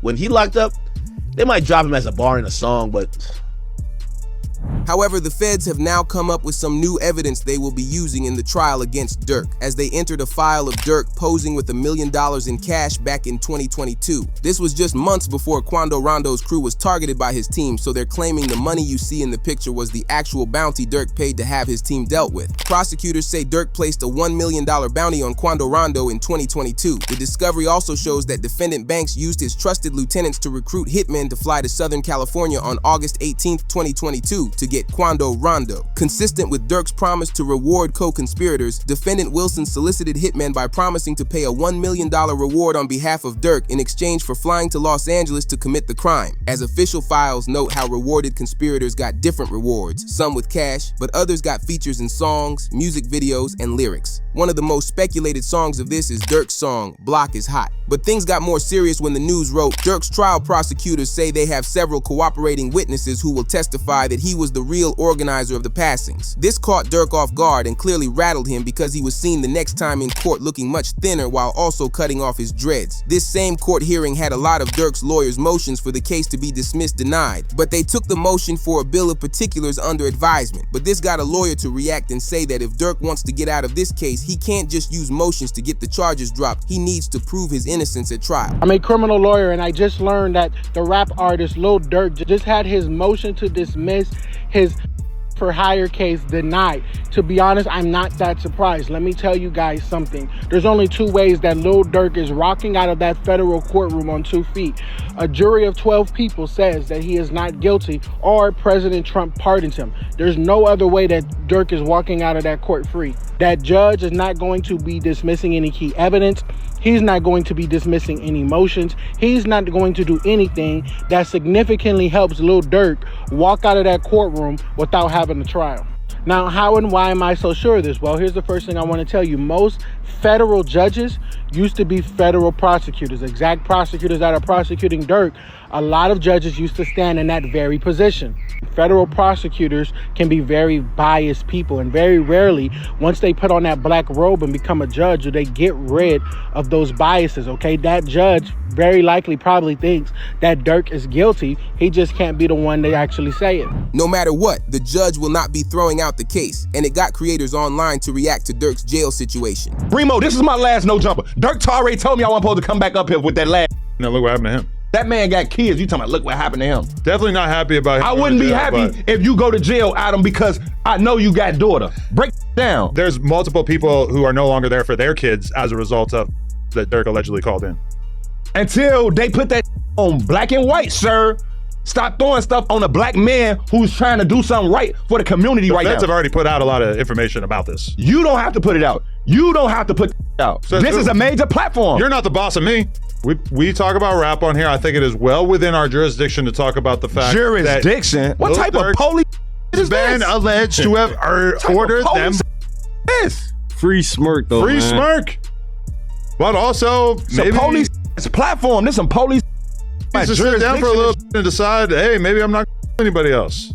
We don't have no proof that. Well, we don't. Durk's lawyer Drew is resilient and will stop at nothing to get Durk out of his case. They tried again for a release on bond, which actually had Durk's father believing it was going to happen after they put up $3 million for it. I just left the courtroom for the bond hearing for my son for the release for the third time. This time it was very fair. The judge was very fair. He wasn't pro-prosecutor, he wasn't pro-defense, but he was pro-justice. So he listened to all the evidence, and he's gonna give a ruling in the next few days about what his position is for the bond. But we were very pleased at how it turned out. So continue, family, friends, and fans, continue to keep us in your prayers, and we thank you. And inshallah, God willing, this be victorious for us, that we have a good ruling in our favor. However, snitches that the prosecutors will be using in the case have now been revealed. They got message group chats from O-Block, which supposedly reveal a story that Durk was placing hits on his own O-Block members because they refused to retaliate after King Von's passing, which had the evidence files reading that Durk feuded with Munna Duke over his belief they weren't retaliating for King Von's passing. This got Whack 100 and DJ Academics to speak on the snitches in the case. Life by basically saying he's guilty of for hire, and the only thing that, like, yes, some of these things look suspect. Why'd you go there? Why are these people going there? Why'd you send this message? But nothing. There's no message that they got that says where Durk says, y'all that Quando yet? Nothing says that. No, you missing the point. Okay. They got a witness already cooperating on that. Been had one. We just ain't seen what they said. It's 3 years. One of the is cooperating. Yeah, that's true. Yeah, So that's co-conspirator too. Yeah, I don't know. You don't need too much more than that. One of the is cooperating. Then in the paperwork, you got the conversation. They say they had it in and out. The other 2 was figuring out how they getting paid. While there's more snitches to come, it's possible that one of the snitches is purposefully trying to make the Fed's case against Durk look weaker. With it reported, Durk could soon be found not guilty. New court documents revealed the main witness switched his story. He first claimed there was no bounty, now he says there was, which has people wondering why the snitch would suddenly switch his story. Although a second snitch in the Lil Durk case is OTF Vonnie, his court file got updated to say he was no longer sitting in the prison's custody, which means he was released or sitting at a halfway house. But the funniest part is Vonnie confirmed himself snitching all on his own. He texted a friend about his plea deal details, but the friend went ahead and leaked it instead. As Vonnie wrote the message, I'm trying to plea out to a 32, which is the base for M for hire. The max is 43, which is life. I'd get -2 points for a plea, -1 point for an early plea, and -2 points for no background, so I'll have 27 points, which is 5 to 7 years. I can't go to trial, don't want them to do me like the other guys, as that's Vonnie's way of referring to another snitch known as OTF Jam, who hasn't been heard from in months. However, Vonnie's dad heard that his son was snitching and decided to call his son out for even more crimes, as he claims Vonnie was behind the hit on King Von and that Durk put him up to it. I'm gonna give you this. It's a back door and I got all the pieces. That's all I'm gonna tell you. As Durk asked Vonnie, is it open? Vonnie told him it's off the hinges. Wait. Are you talking about the Von? Like King Von? Listen very carefully. When the payment was made to Little Tim, the next day or the same day, Durk asked Vonnie, was it open? This is what he asked him, was it open? It was the exact words, was it open? He told him it's off the hinges. Are you saying that Vonnie backdoor King Von? No way. That was right You heard what I just said. Guess what? You need motive first, right? Yeah. I got bankers that'll testify that or will make a contract or make a statement to you and let you know that this is the amount of money he had, this is what he had, this is that, another. You need motive first and foremost. I got text messages from the lawyer letting you know that who told on Von before he died. Although it just gets worse because someone else is cooperating against Durk. It turns out that OTF Diddy's younger brother Ted got picked up by the feds for having a firearm at a store. Diddy is Durk's main hitter for anything that Durk needs to get done, so there's a real concern for what Ted knows. With it reported, the new Ted body cam footage of him begging to snitch against Durk and members has changed this case. Durk's lawyers submitted paperwork for an extended time on their bond proposal. Really? Dude had a. What about that? A man had a with an extended clip. That's cool though, right? He was then taken to the police station where he lasted all of 1 minute before telling the cop he wants to snitch on street crimes he knows of to get his charge dropped. Come on.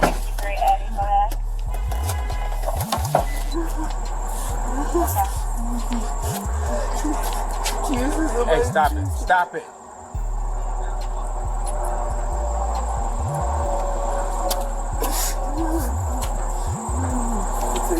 I swear to God, I tell you about it, I tell you about everything. I swear to God, I tell you, I will tell you, please, I swear, please.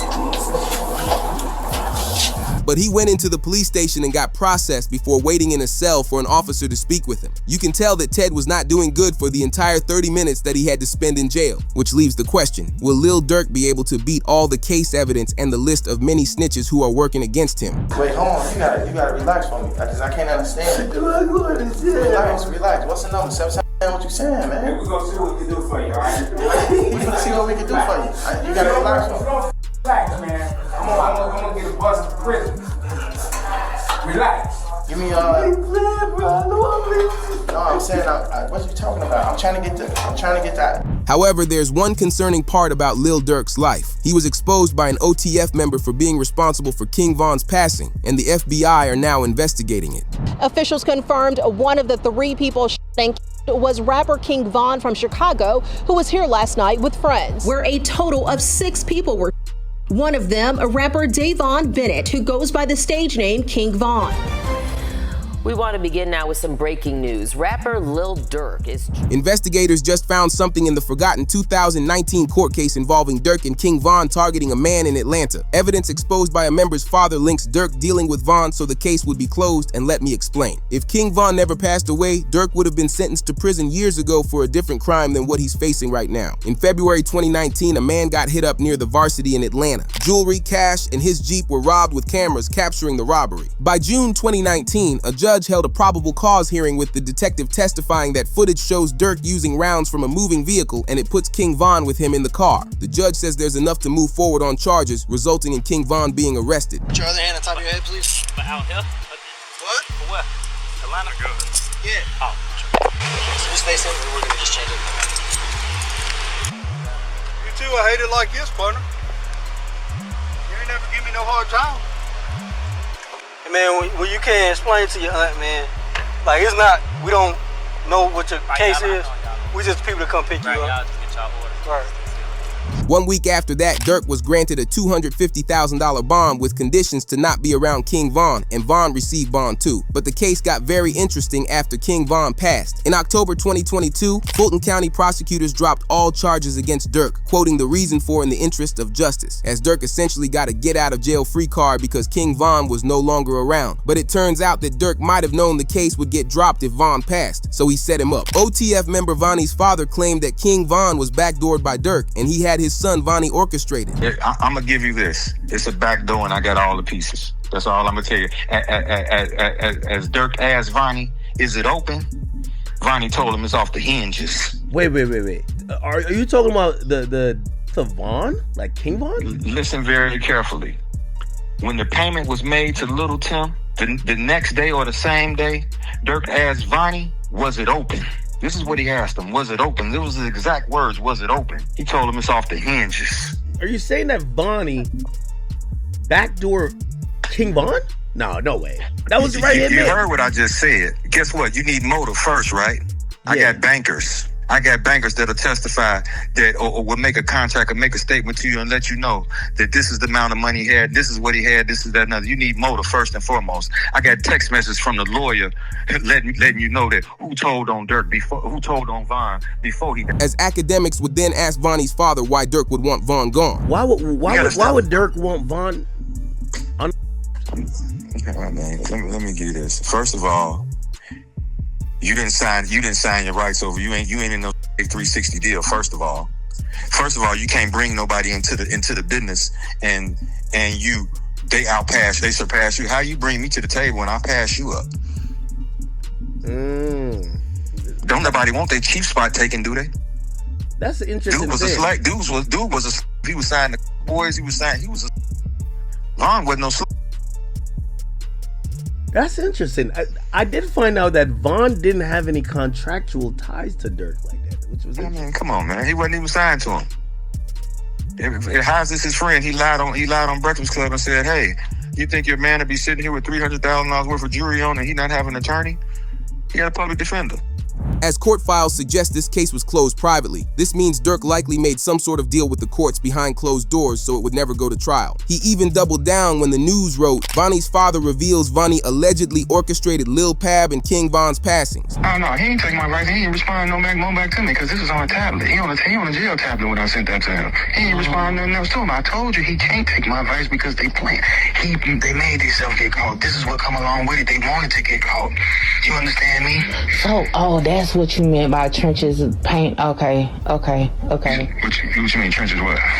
Was it you that said that? With the whole narrative about Vonnie snitching with the text messages. Like, that's... Yeah. I don't know who said that, but that was me. Cause that was a focus. Everybody was trying to make it seem like that's what the text messages was about. That's just saying what he finna cop out to and this, that, and other. And with me saying Von, some people like, damn, what he gonna tell on some words online? I ain't gonna lie, I said that in my video. I'm intrigued to know what the Von name was for. No, he ain't gonna tell him no Von. You gonna tell it just like you orchestrated Lil Baby, you orchestrated this. And guess who you work for? However, the 2026 Von passing files were updated with new evidence and police records giving more details about Durk playing a role in it. As it begins with the police being told from a nurse that Von was brought back to life and made it through 2 surgeries, but got startled by the nurse walking in the room and it made him pass away. And Von made it through 2 surgeries. He had 3 surgeries ago, he made it through 2 surgeries. And then after the second surgery, he hopped off the bed and started fighting the nurse and said where his gun at, and he died because he went into shock. So he was making 2 surgery. How hours later, Kayla talking about he fought the nurse. She the one told me that. His mama didn't even know that. How you knowing what's going on inside the hospital that quick? Because she was there at the hospital. But what's even more concerning is that the police believe he got backdoored from one of his own, just like Vonnie's dad said, because Von had bodyguards with him on that night. But they disappeared when the altercation happened. His security guard let him walk. You get paid he get paid to protect. How the you let him walk over and fight? You ain't even supposed to let him fight. He ain't supposed to be touching nobody. Security guard, if anything, you make sure Quando them leave. Whoever else they was with, you make sure they leave. How you let him walk over somebody that's the reason y'all here, the reason everybody in this parking lot here, because this man right here making the money and y'all his entourage. But that security guard, it's something fishy with him. That's why he deleted his Instagram. I definitely feel like it's foul play. I don't know where it's coming from, but I definitely feel like it's some weird shit going on. Police body cam footage from the scene shows only Von's friends with not a single bodyguard around. But to get all the details on King Von's passing, you have to review how the entire situation went down, as police files detail how it happened, with it starting on November 5th, 2020. King Von and his crew went out to a club in Atlanta to celebrate the release of his Welcome to O Block album. The night was supposed to be a celebration of how far King Von had come from the streets and the success of his music career, but they didn't expect it to be so short-lived. What's strange about the night of his passing is that King Von was one of the safest rappers whenever he went out in public. Even his manager spoke on the level of security he surrounded himself with. I travel with one security that moves with Von, and he traveled with 2 more security. You know what I'm saying? Von traveled in a proof truck, and not only that, his guys are security, man. He travels with 10 to 15 guys daily. They protect and love Von more than any security would. I think we're about 8-10 cars deep, 20-25 on entourage. Despite King Von having the security around him with his friends and bodyguards, he would act out and put his life in jeopardy. But with King Von and crew still in the club partying, everything was going good. And when it got to the early morning hours, they decided to leave the club. Everybody mind leaving the club is that we're going to the hotel and the Airbnb, because that's normal routine. The club he went to, the after hours, wasn't getting paid for. I didn't have no acknowledgement of. His team didn't have no acknowledgement of. That was a complete Von decision. People were getting ready to go to their hotels for the night and sleep, but Von had other plans as he told his driver to go to another club known as Monaco. For everybody else that was with us, driving to the Airbnb. And Von literally went to the venue by himself.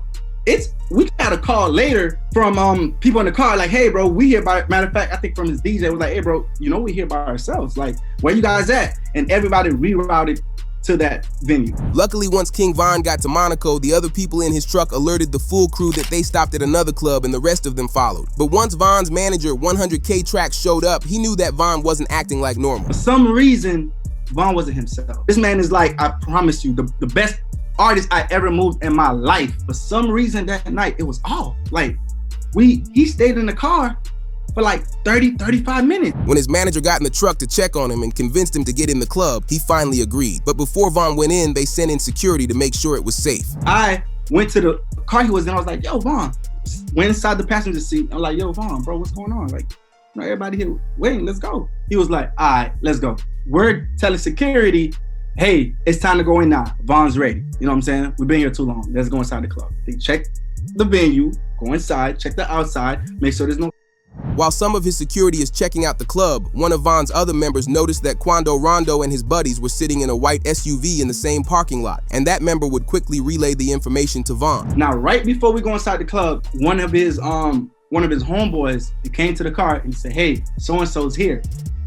and Von just jumped up like, oh, come on, let's go. Once he heard the news, King Von got up and out of the truck instantly and walked towards Quando Rondo's vehicle before swinging on him. He jumped out the car.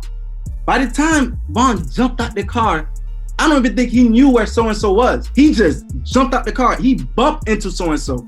As soon as he bumped into so-and-so, started brawling. Unfortunately, this was too big of a mistake for King Von to overcome. While he was going after Quando Rondo, Quando's friend Lil Tim got out the car and used his firearm towards Von 4 times. People from Von's crew instantly retaliated on Lil Tim to stop him, but the damage to King Von was already done. With the noise of clips going off in the area, 2 off-duty officers pulled up to the scene and began making the scene even crazier as they take out another member of King Von's crew. But while everyone's brawling and letting off rounds back and forth, King Von and Quando Rondo lay in the middle of the street. Some people claim Quando was snatching Von's chain, but others claim Von was holding Quando in order to shield himself. And was he trying to take Von's chain or? Honest truth, I don't think B-Roy had no jewelry on, and from the people that was a little bit closer, Von was actually holding onto him like, man, you ain't going nowhere. Like, you here, like, even through getting he's that strong. Like, he was literally holding him. After some time, the officers pull away from the scene, and as soon as it quieted down, O-Block members were racing to save King Von's life. Von's closest friend, Muop, ran into the middle of the street, threw Quando away from Von, and picked him up to take him to the getaway vehicle. At the same time, Quando's crew get back in their car and head straight for the hospital. What's incredible about King Von, though, is that despite being hit 4 times, he was conscious the entire time on the way to the hospital and reassured his boys that it was gonna be all right. When he was in the car, I myself wasn't there. The gentleman that was in the car with him was panicking, and Von was the one that was like, hey, calm down, slow down, chill, I'm gonna be good, just get me to the hospital. And honest truth, we all thought that the way he was carrying himself, from that incident, from what I was told from the people in the car, that he would have been fine. Once they got to the hospital, Von was rushed into the operating room where he had the 2 surgeries, but unfortunately passed after being startled in his room by a nurse. Supposedly, King Von was looking for his firearm in the hospital room, but he never actually had one. It was only reported he didn't have one just recently, and many people wonder why Boosie knew he didn't have one from an interview 2 years ago. Like you said, the King Von situation, like there was absolutely no reason for Von to be rolling around with that dude. Like, there was no, especially since he had security, like, you know, someone should have jumped in. It should never even. King Von I almost feel like, but I almost feel like if all you have real security, all of them is supposed to blast. I feel like they would have been more ready in Chicago. Sad, man, sad. I mean, the whole King Von thing is really kind of hanging me up, over bro. everyone right now. That me up, bro. Cause I like King Von. You know? But King Von's passing would shake the entire rap industry when it hit the news. This made national headlines as officials confirmed one of the 3 people was rapper King Von from Chicago, who was here last night with friends. 2 groups of individuals got into a physical altercation. That physical altercation escalated into an exchange of guns. With everyone knowing Lil Tim and Quando Rondo were responsible, people waited for their interviews to be released, with Quando saying, whoever on my side, they got kids and a mama that 100% love them. And at the end of the day, bro, all this bull that we talking about is stupid. That could have been handled a totally different way. It could have been handled to the point where a song and $3-4 million could have came out or whatever. Like that could have got handled in a legit way, in a music way. Even Lil Tim, who was the one that did the crime, spoke about the passing. To know, like, shit, I was just protecting my little brother. When you did finally find out that it was King Von who did it, how'd you feel? I was like, damn. If Brian did that stupid shit last night, he still would have been alive. That's how I was. But I was like, shit, I ain't no the type person I am. Like, I'm a humble person. I ain't no disrespect to like his mama saying him shit like that. Cause I could easily get on that type of stuff and be clout chasing type shit. Like, I ain't on that type. I'm a humble person, but it's like, they ain't never popped that shit off. That would have never happened like that. You may wonder why Tim isn't serving a sentence for taking out King Von, but that's because he got the charges dropped. The following day after the incident, Tim was charged for the crime, but after going through court proceedings, his lawyer claimed he acted out of self-defense. The judge determined that to be true and all charges were dropped, as Tim's lawyer wrote. The case against Lil Tim was dismissed before ever being indicted. But with King Von having the friends he does and the community of which he came from, they knew they wouldn't let Quando Rondo's crew off for free, as they'd commit a big-time hit on Quando Rondo's crew, which was resulted in them taking out Lil Pab. Right now, the search is on for 3 people who police say at a Savannah rapper, a member of his entourage. It happened in Los Angeles, and cameras captured the aftermath. The news actually captured the moment that Quando Rondo found out Lil Pab was gone, and it showed the exact same emotions that friends of King Von experienced just 2 years prior. Durk would then claim responsibility for the hit after he released a song with the lyrics, "They like Durk, he a singer, he won't do something, you can believe whatever you want, I got your folks hit." He even mentioned the way that Quando Rondo reacted when he found out about Lil Pab. Look on the news and see your son screaming no. This man, a passenger in that car, frantic at the sight.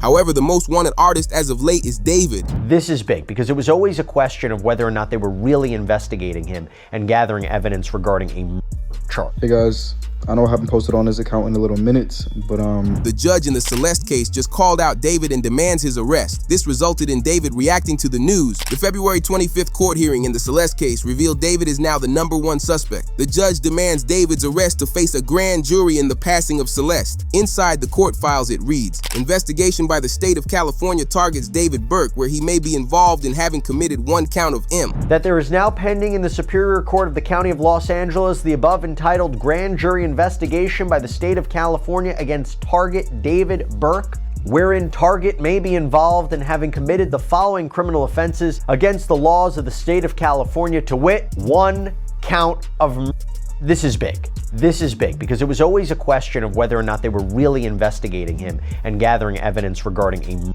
charge. They were able to make David the #1 suspect after what was found on his iPhone. Shown in the courtroom today, the tweet reads, "Hey David, were you sitting on this hill next to a drainage gully thinking about what you did to her?" Where David took several suspicious photos in one night documenting his tracks of what he did throughout the day. However, also in David's phone, they found an odd video he took that examiners believe was 2 weeks after Celeste had passed. The news reads, David recorded this video at his other house where Celeste stayed in February 2025. Also in February, he leased a red Tesla and stopped using the black one. But they also checked the date of when David recorded this video, which lines up perfectly to the time that investigators believe Celeste had passed. Hey guys, I know I haven't posted on his account in a little minute, but I just had some words to share with you for 2025. Despite all the craziness that's going on, all the turmoil, the natural disasters, the pain, and things like that this year, I just wanted to tell you guys not to be discouraged and not to lose hope and not to turn your face from God in these times of evil. And it seems like just at the start of the year, it's literally January and all this stuff is happening. It's like the most insane, it's February now, but it's the most insane start to a year that I've ever seen. But God has not given us a spirit of fear, but of power and love and a sound mind. So keep that sound mind, 2025. Stay prayed up. David randomly mentions all the passings that have been happening in his life, but investigators noted there was no family or close friends to him that had passed other than Celeste, making them believe this was his reaction to realizing what he did. However, things start looking even worse for David. It reads, David's family has been summoned to testify as witnesses before a grand jury in the passing of Celeste Rivas. This came after David supposedly picked up his Tesla from the impound lot just a day before it was about to be auctioned off. Let me read you what Steve recently posted on X, okay? David's Tesla, the vehicle in which Celeste Rivas Hernandez was found, was held by LAPD for only 48 hours to process evidence. After that, it was returned to the impound lot for David to retrieve, which he had not done until today. The Tesla was scheduled to go to auction tomorrow morning at 9 a.m., and I had planned to attend and inspect it. However, in the final hours before auction, David, or someone with power of attorney acting on his behalf, picked it up. When I checked last week, the storage fees were approximately $10,500 as the vehicle had been released and available for pickup since September 10th, before Celeste had been identified. I hope just the thought of that vehicle haunts David and anyone else that knew Celeste was in the trunk for the rest of their lives. Showing that David clearly knows what is going on and still wanted to recover his property. Because of this, the news reported, David will likely face M charges for the passing of Celeste Rivas, and that's because the grand jury that's hearing the case will be asked to hand down an indictment. Even Complex Music reported the same update. The court is now moving quickly because of what investigators found inside David's private rental house. The news wrote, a private investigator reveals that an incinerator capable of burning at temperatures of up to 1,600 degrees has been found in David's home. What it was that a private investigator named Steve Fisher found inside David's home when he was given access, the PI reported seeing, quote, items you would expect to find on a farm rather than in a home in the Hollywood Hills. This type of machine is usually used on farms, and in Los Angeles, it is illegal to own one without a permit. But David was not living in this secret rental house by himself. His best friend and possibly his secret partner named Neo was also staying there. It started with the news saying David's friend, Neo Langston, has been arrested for failing to appear as a witness. TMZ reports that David is expected to be charged in the case of Celeste. Investigators also revealed that Neo had been hiding in Montana while trying to avoid this case. Neo Langston has been arrested in Montana on a Los Angeles Superior Court warrant for failure to appear for testimony. Lewis and Clark County expects LA County to begin the extradition process. People in the area even captured photos of Neo being arrested and placed into a police car. Many believe Neo knows exactly what happened to Celeste. Some also think that once Neo spends even one day in jail, he may start telling police what happened. But in case you didn't know, Neo has been extremely close with David. The federal evidence file against David begins on July 21st with a photo showing David and Neo together at a house party, where rumors first started spreading that David may have had a relationship with Neo. Older photos on Instagram show David and Neo recreating the famous Titanic pose, laying in bed together, and several other moments. You know who that person is, and do you believe that is the person that moved the Tesla? So I definitely know who moved that Tesla on that late July before they went on tour. I can't say who the person, and I don't mean I can't say but I don't know who exactly was in the house because it's just a report, but there's video, but you can't make a person out. But somebody was in the house, and being that there's only one key, it's like, okay, who had access at that time? So is it the same person that moved the Tesla? Was another last part of the plan about to go in motion as far as getting rid of her? I don't know. This led to the news saying, this doesn't imply guilt, but based on Steve's findings and David's social media, it's possible Neo was the last one who drove the Tesla. Neo has wiped his social media clean of David and does not follow him on Instagram. But another theory started spreading online, which suggests they were afraid Celeste would have exposed David if she found out David started dating Neo. Receipts show that David and Neo, who had been constantly together, no longer follow each other on Instagram. What happened to Celeste and who put her in the Tesla? Did Celeste witness something significant related to David, given his public profile as an artist? After Neo's involvement began trending online, more evidence suddenly began leaking out. Some people think Neo may have been trying to shift the attention away from himself. TMZ released a report writing, Celeste was found frozen in David's car, which the LA County medical examiner says will likely make it impossible to determine the cause of passing. The police still see Celeste's passing as foul play and can make an arrest even if the cause is undetermined. This led to many creators making videos saying, for quite some time, a lot of people were curious as to when she could have passed away. If she passed away at the beginning of 2025, why did she only just start smelling in September of 2025? Well, according to what we are hearing from sources close to LAPD, it seems as if Celeste Rivas Hernandez was actually frozen for a period of time. Freezing a would preserve that for an extended period of time, and it seems as if she was removed from being in a frozen state and put in David's Tesla. And because of that, the medical examiner is likely not going to be able to determine a CO. The rumor from TMZ spread so quickly online that police eventually stepped in and said the information was false. But in order to prove it was false, they released part of a real police report that read, on the night of December 30th through the morning of December 31st, 2024, David and Celeste were together in downtown Los Angeles, where several photos were taken in public. Along with strange pictures found inside David's camera roll, investigators are now questioning if a nearby shed could have been where the crime happened. But inside David's camera roll was also the final photo taken of Celeste. 1 year ago today, January 2nd, 2025, is the date of the last known photo my investigation has uncovered of Celeste. It is important to emphasize that law enforcement investigators have access to more extensive resources and may very well have images from after this date. According to the image's data, the photo was taken in Baldwin Hills. The image shows Celeste wearing a designer ripped style hoodie, but this is where things became strange. Someone replied to the investigator saying, I saw this on Reddit. Is the hoodie circled not the one Celeste is wearing in that picture? The same same hoodie appears on the floor inside David's room on one of his social media posts. During the police investigation, officers also allegedly found the same sweater Celeste was wearing in this live stream. Yo, wait. Oh, look it. Answer that one. That's so mean if you don't answer Which that. one? What's good, David? Big fan, big me. Oh, thank you. Mitchell. I gotta stop with him if you even. Are We need to delete this. Maz, can we delete all VODs? And then as soon as the stream ends, delete the stream too? With all of these new discoveries pointing toward David, police decided they had to act, as it wrote that there's a big timeline between David and Celeste ever since the Tesla was discovered. On September 18th, David transferred his Texas homes into his mom's name, which was the same day Celeste was identified. A day before that, his Hollywood Hills rental was searched by police. But weirdly, the police got a call to his family's house in Texas that said someone passed. When police arrived, they were met by David's parents, who said his younger brother and sister were upstairs, as someone essentially swatted David's family home while trying to see where David was hiding out. No, out of all times for this to happen, as discovered in his car, after she's been identified, for there to be a potential swatting incident where somebody calls 911 with a fake allegation, a fake crime for their property, out of all people, out of all times, it's weird. Well, it's weird, but it doesn't necessarily surprise me, because this case has taken on national significance in terms of people paying attention to it. And there are bad actors that understand how to bring somebody by way of swatting.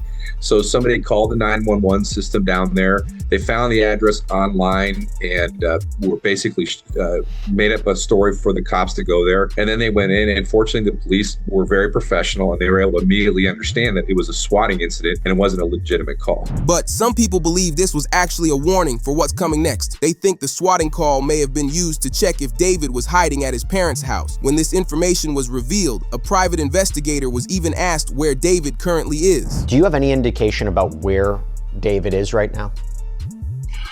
I don't.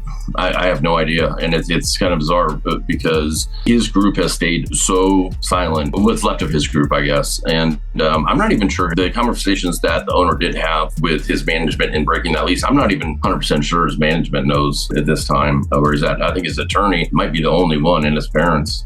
However, things only get worse from here, because the same day Celeste was found inside his Tesla, David made another surprising move. Sources believe after David hired his new legal firm and transferring assets out of his name, he's preparing for the police to close on him. Expect his arrest soon. A lawyer later explained the situation further. You know, transferring these assets in the middle of an investigation, as opposed to 2 years ago or a year ago, right. Could a court look at this and say this was a deliberate attempt to, what you say, concealing assets, and they could breach it, they could pierce it, they could say, even though that you've transferred this into your mother's name, that was invalid. This is a way for, let's say, a plaintiff who sues him, or let's say in a criminal judgment to pay that fine. Can a court look at that and say, even though you transferred it, it's still open season on those properties? Yeah, this is what's so puzzling about this. It is a very basic premise of law throughout the country that you can't transfer assets after the event happens that would otherwise trigger collecting on those assets. So we have rules in different states. Sometimes they're called fraudulent transfers, sometimes they're called fraudulent conveyances. There's a lot of different names for them. But the crux of it is you cannot transfer assets. Even though David tried to outsmart investigators by moving his assets, it won't end up helping him. But the police are getting the sense they have to act fast if they ever want to charge David or whoever else is responsible, because their time is running out to get enough evidence. But with people online wanting David to be held accountable, they found old interviews of his that are deeply concerning. As David talked about wanting to live on an island with no social media in 4 years, which strangely lines up with when Celeste would have turned into an adult. The important thing about her being an adult for David is that she'd be able to fly where she wanted despite being reported as a missing person. Where do you see yourself in the next 5 years? Okay, so the plan is hopefully this music thing takes off crazy next year. Why is he saying, why are you saying that like you're not like up there? Well, I'm not there yet, but hopefully it's like even crazier next year. And then I'm going crazy year after year for the next 3 years. And then on the 4th year, I retire.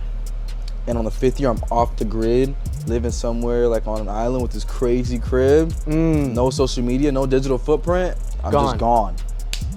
I'm just gone. In 5 years, I'm gonna be gone. Will you still remember me? Yeah, bro. You'll have like the secret codes to the mansion. Yeah? You can pull up on every. What's the secret code? Give us the first 2 numbers. Absolutely of the not. Fans noticed that the question asked where he wanted to be in 5 years, but David specifically answered 4 years instead. However, the second interview raised even more concerns. It came right after the news of David update. Alleged photo of David wearing a similar wig to one Celeste Rivas was wearing has surfaced online, which showed David attending anime conventions, which is normal. But what caught people off guard was how he described wanting to be an anime character. David admitted that he has an alter ego for his music videos, which likes to commit crimes, but many people believe that's who he is in the real world too. Basically an agent of chaos and kind of my alter ego, and the story of the manga went like I was a detective and there was an evil version of myself that would kind of come out at random moments, kind of like Fight Club with Tyler Durden, and he would commit the crimes that I would have to solve as the detective. So like when I was as the detective, I'd be like solving that I'm committing myself.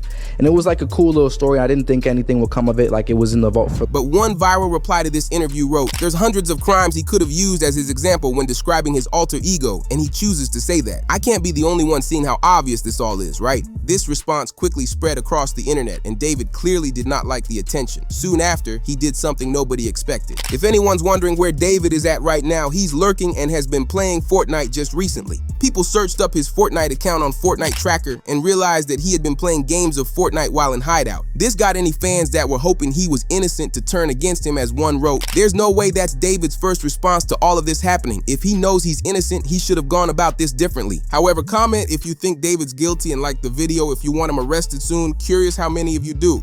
Meanwhile, YNW Melly has a high chance of being released from prison even though the FBI continue to want him. YNW Melly back in court today. His attorney saying the state has not given enough evidence to this point to keep him in jail, but prosecutors say they have proven plenty that shows he needs to remain behind bars. The judge has allowed Melly's lawyer, Drew Findling, to submit paperwork for Melly to be released from jail. Drew Findling wrote, "We now look forward to seeking Melly's release from custody, where he has been held under extraordinarily restrictive conditions for far too long based on premises the state has now abandoned. His release will allow him to fully participate in preparing his defense in the forthcoming proceedings, which we intend to litigate vigorously," which happened because the prosecutors dropped one of the charges against Melly. It reads, "Melly will no longer go to trial for witness tampering after prosecutors dropped the charges." The Florida rapper's trial was scheduled to start on Wednesday, January 21st. However, during a hearing on January 20th, prosecutors decided to drop the case. But here's where it gets interesting. The prosecutors dropped the witness tampering charges due to new evidence being found of Melly's motive to commit the crime against Sack Chaser and Juvie. After new evidence found of Sack Chaser making actions towards Melly weeks before passing, prosecutors are submitting a new motive for Melly to commit the crime alongside Bortland's help, which comes from a YNW affiliate during an interrogation with the police. What motive would Melly have to kill his two friends? They just piss him off? I don't know, bro. I ain't gonna lie, bro. I'm gonna tell y'all straight up. Man, Melly was on FaceTime, Melly like, y'all don't know, bro. Y'all don't know what Sack was doing to me. Y'all don't know what Sack was doing to me, bro. Like, saying it like Sack was some shit. He claims Sack Chaser did some weird things to Melly which made him want revenge. Wanting it so bad it was even revealed by a former O-Block member that Melly asked King Von for advice on how to deal with someone. Did Von really tell you that Melly told him that he killed his two friends? He ain't come out and say, like, we got into an argument. And so, you know, if you know, when people could say something without saying it. And so he told me, like, once I posted what I posted, Von was mad at me. Bro, why you put up there, bro? Walk the bam. I'm like, you sitting up here, like, you know the love we got. You do this for us, but you gonna trust that his two friends? And he said, them was trying to extort him. And so I'm like, if they was trying to extort him, then why are you still around them? However, to understand Melly's chance of release, you need to understand the lawsuit Melly just filed against the state. Melly sues Broward Sheriff's Office for cruel treatment and is seeking immediate release from prison. Melly also claims that they have not allowed him to see or speak with any family members in 3 years, which got rappers happy for Melly by saying, "I like what I'm hearing. Shout out that boy Melly, man. Free him, he been in there too long." As Melly's team claims that Melly hasn't been given a decent life inside his jail cell. He gets served barely edible food, has no human contact, and he lives in a freezing cold cell. This got Melly's mother to speak on it in an interview where she revealed Melly won't last much longer under these conditions. As she said how she hates that Melly can't even call her daily because they don't let him use the phone. My son has not been convicted of anything, and even other inmates that have been convicted or anything, they have the right to use a telephone. They have a right to be allowed to write letters to their loved ones, to receive their mail. They hold his mail, they don't give it to him. When asked about the way she feels with Melly's jail situation, she says she feels completely helpless and heartbroken for what he's had to go through. When you saw Melly's statement, just saying how he's been hurt, how he's scared for his life, as a mother, how did that make you feel? It's heartbreaking. It made me feel completely helpless. Broward Sheriff's Office definitely needs to be investigated. I mean, they are making up their own rules. We tried to go to court about this situation. The judge really doesn't have any jurisdiction when it comes to the jail, because we actually had a hearing about the mistreatment of him, and the jail they make their own rules. And I don't think that's fair, because I know that they need to answer to someone too. But this got media attention, which resulted in Charleston White saying Melly deserves a bad jail life. The YNW Melly, I'm so happy he in jail getting mistreated. Yeah, I'm so happy he in jail getting mistreated, homie. Homie, when you take a life, homie, you ain't got a right to complain about a motherfucking thing. About being mistreated when you done chose to play somebody. But rapper Boozy felt sympathy for Melly's mother because she's had to deal with a lot of stress. Okay, so then I met his mama while he was in. Oh, okay. I met his mom while he was in, and she real, bro. You know, she real. She's stressed out. I heard she had a. Yeah, she real, and I reached my hand out to him. Cause I'm real. Yeah, I reached out to him, bro. I met his mom, and she a good woman, bro. And when I see them mamas like that, it remind me of what my mom was going through, bro. But while the lawsuit appears strong, Melly's lawyer Drew came up with another plan for his release, as he pleaded with the judge and showed him that the feds are scared to go to trial. The perfect example of this is how they had Mariah as a key witness to convict Melly on witness tampering, but instead, they dropped the case. They waited until Melly's girlfriend Mariah returned to the States and arrested her immediately for this witness tampering charge. Mariah Hamilton is spending her first day at the Broward County Jail. She has no arrest record until now. U.S. Border Patrol agents arrested her at Miami International Airport Monday after she arrived on an international flight. Court records show Hamilton was ordered to testify in Demon's first trial in 2023. When Melly's trial began in 2023, Mariah was wanted by police after she failed to appear in court. Officers made repeated calls and went to her house, but she was nowhere to be found. But with the witness tampering charge dropped, the feds will be using her for the double M case instead. Although Melly's mother was happy about the charge being dropped with her writing, God is good and he hears your prayers. Even 50 Cent posted, Drew Findling is a bad man beating all these cases. But there's an important reason why they got rid of the tampering charge so easy. They really want to secure the M charges against Melly, and they wrote, the prosecutors dropped the witness tampering case against Melly to avoid jeopardizing key jail call evidence essential to proving his guilt in the M trial. The state moved to drop the case because the suppression of jail calls remains unresolved, which risked evidence needed for the 2027 trial. Prosecutors charged Melly with witness tampering tied to efforts to keep key witness Mariah Hamilton from testifying. Financial records show Hamilton received more than $31,000 from Melly's management company, plus assistance purchasing a Mercedes despite no reported income. Jail calls, surveillance video, and inmate notes show Melly directing a relay system through inmates James Howard and Terrence Mathis to pass messages outside jail after losing phone privileges. Recorded calls and messages instructed them, including co-defendant Bortland, to keep Hamilton away from court using coded language and nicknames, which was exposed by YNW Juvie's father during an interview 2 years ago. There was this kind of crazy way that Melly was communicating. He wasn't allowed to use the phone, but he was passing notes to people, and then this person's calling this person and then that person. Saying like to me, they going through extreme measures, trying to cover up or convince people not to testify, like Mariah mom. They was using code words like Rihanna and A$AP Rocky's baby mom. And However, this is actually a smart move by prosecutors. In the witness tampering case, they only had Mariah available to testify against Melly, but they're gonna use her for the M cases instead. When they pair this with Bortland's testimony, it'll be over for Melly. Because they got Bortland to take a plea deal, he also agreed to a proffer, which means he's talking. The sentence is to accessory after the fact, and he will do 10 years plus 6 on probation minus any credit and gain time. We've already requested his deposition in the civil case, as the feds were able to make deals with both Mariah and Bortland, leaving Melly by himself. Academics wrote, the judge says on both charges Bortland pled no contest to, that he has to provide a factual basis for him to accept the plea. He will have to tell a factual story of how he indeed committed accessory to the crime, which confirms the crime happened, which Melly is charged with. It's a gonna plea, except with the proffer he can't say yes ma'am, he gotta sing like Franklin, as he then explained how the deal is similar to Gunna's situation. I did tweet out saying people are upset. I said this is a gonna plea. This is a gonna plea. This isn't a plea saying you have to tell on him, but this is a plea that you're going to have to provide all the details that they were missing to convict him. And that's why it's a gonna plea. Why do I say he signed a gonna plea? Because YNW Melly, and I watched the case, we covered it. YNW Melly's case is that, number one, you guys have not done a job to prove that this is actually they have proved, but prove that this is a homicide with this person being the offender. Also, the accessory after the fact plea confirms that Bortland, that's kind of like almost like a sub part of a conspiracy, except you weren't with the conspiracy at first. You came in after the fact. What that proved is that they came in, oh my God, my dog's crying. What that proved is that Bortland worked with someone after he acknowledged that a took place in trying to cover it up. You hear what I just said? When pleading to an accessory to after the fact, you have to acknowledge that the happened and you assisted someone or in some way to cover the. Now, if Melly's statement is, how do we know that was, and then secondly, how do we know who did it? Because they said it was a drive-by.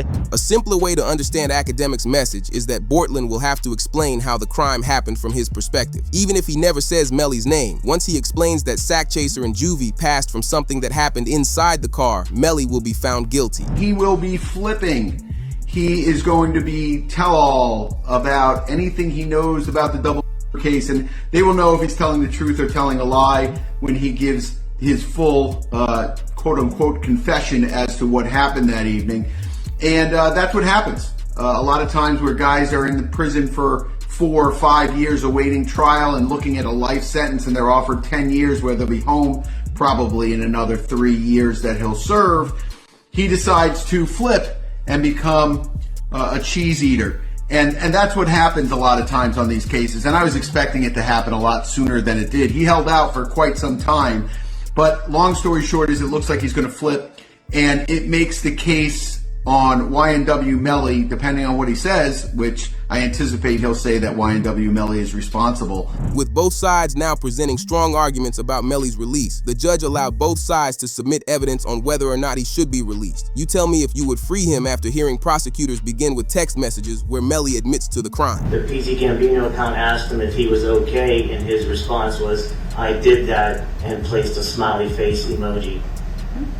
And the next message from 10/26/2018 at 16:02 from Eastern Standard Time. The YNW Melly account says what? After that, SHHHH. Along with this, they also showed a video of Melly dancing in a parking lot with Bortland only 5 hours after the crime happened.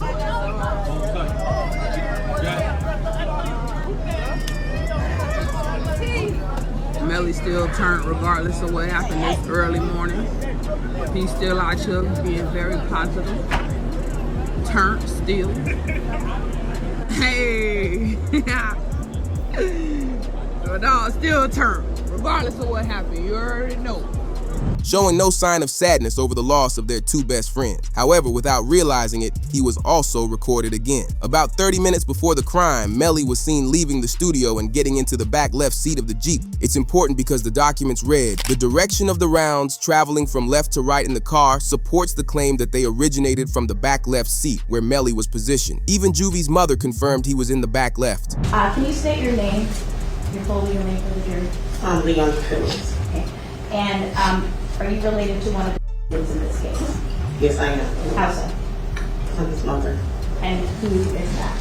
Christopher Thomas. Ms. Phillips, did you see who entered into the occupants who entered into that gray Jeep? Yes. Do you recognize where your son entered that gray Jeep? Yes. Which seat, if you can identify for the jury? He got in the back seat. on the right-hand side. Did you recognize the individual that got into the back seat on the left side, the rear driver's side? Yes. And who was that individual? Janelle. However, this led to Melly's lawyers pushing back. They reminded the judge that during the original trial, prosecutors admitted there was never a firearm found. So the first thing is I didn't have a firearm, so I can't know which firearm I'm going to use in order to replicate any of my tests. So I can't make tests for this determination because I don't know what firearm was used. Okay. They also presented evidence discovered inside Bortland's home. Melly's co-defendant YNW Bortland was booked into a Miami jail Monday night and is being held behind bars on an out-of-county warrant. We just confirmed the warrant is out of Broward County for witness tampering. The warrant obtained by Law and Crime Network states as follows. On or about April 10, 2023, continuing through and including July 22, 2023, Cortland Henry, aka Bortland, along with others, did unlawfully and knowingly engage in misleading conduct toward another person with the intent to cause or induce them to withhold testimony. The warrant continues the alleged witness had been summoned by the legal process to the jury trial of Jamel Dimmons, aka YNW Melly. The dates in the warrant are important. Jury selection for Melly started in mid-April, and a judge declared a mistrial on July 22nd, the same day the warrant claims Bortland allegedly tampered with the witness. With it reported, here are the images of alleged notes discovered during the home raid of Bortland's home. The notes have drawings which depict where the jurors were sitting with another page showing what they looked like, which made it look like Bortland was trying to tamper with the jury. To keep it real, this is sloppy. Bortland, how the f you gonna have the notebook of the jurors in your house? Holy sh! Like, come the f on. It's like doing a and having the surveillance tape in your DVD player or something like that. You know what I mean? Like, come on, bro. Like they raid your crib and the surveillance footage of the is in your DVD player. They be like, oh, okay, thank you, brother. This can't be at your crib. But with Bortland now on their side, he will answer all their questions about the night of the crime. One big thing they haven't found out yet is why rapper Fredo Bang came to pick up Melly from the scene. And Chris Thomas are. So what you're also going to find out is while Mr. Devins is out there on the side of the road, 4 in the morning, 4:42 specifically, he sends a drop pin, digital homing beacon, to his current location to one of his friends, Frederick Givens. Frederick Givens is also involved in the music industry, and he asked to be picked up. Frederick Givens then, about 11 minutes later, is sent another drop pin where Mr. Devins has moved a couple of meters. What you're going to find out as well, though, is these digital leashes, they have more than just phone calls. But to make it even worse, the feds are trying to upgrade his charge with an aggravating factor, which means his sentence will be longer. As they claim Melly hanging out with Young Thug in this Facebook picture proves he was in the Red Street team. Same thing, the use of the slap term, 5-point star, snake. He's saying he's YSL, he's hanging with him. And he puts up his YNW for life hashtag on it with Mr. Devins has the big B hand signs displayed. Right, and see the individuals again. I'm assuming that's also Young Thug. That's also unknown. Yes. Also important to your investigation, correct? Yes. Also publicly available for anyone to see and capture. Melly tried telling his lawyers to just let the prosecutors use it as he knows Bortland can just confirm it anyway. But the news wrote, this hearing marks the first time Melly publicly went against his legal team's advisement in open court, as Melly was seen yelling at his lawyers.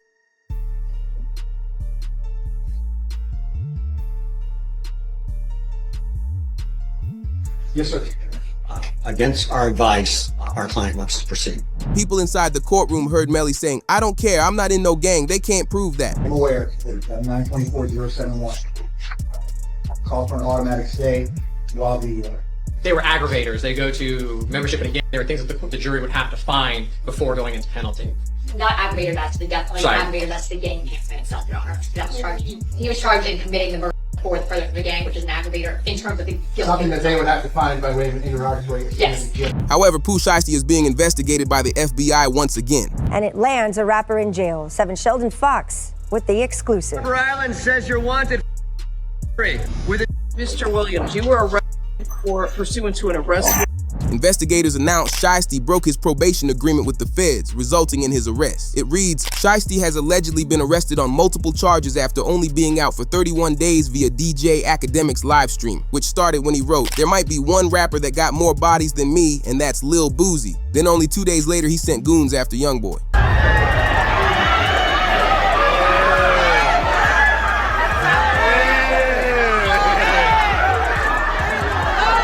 In Shiesty's probation agreement, he's not allowed to have public beefs or take action against anyone, which is why the feds were alerted when only 5 days after being released from jail, Shiesty had a public argument versus Youngboy. I'm on this type shit like, who gives a? That's what you doing right now.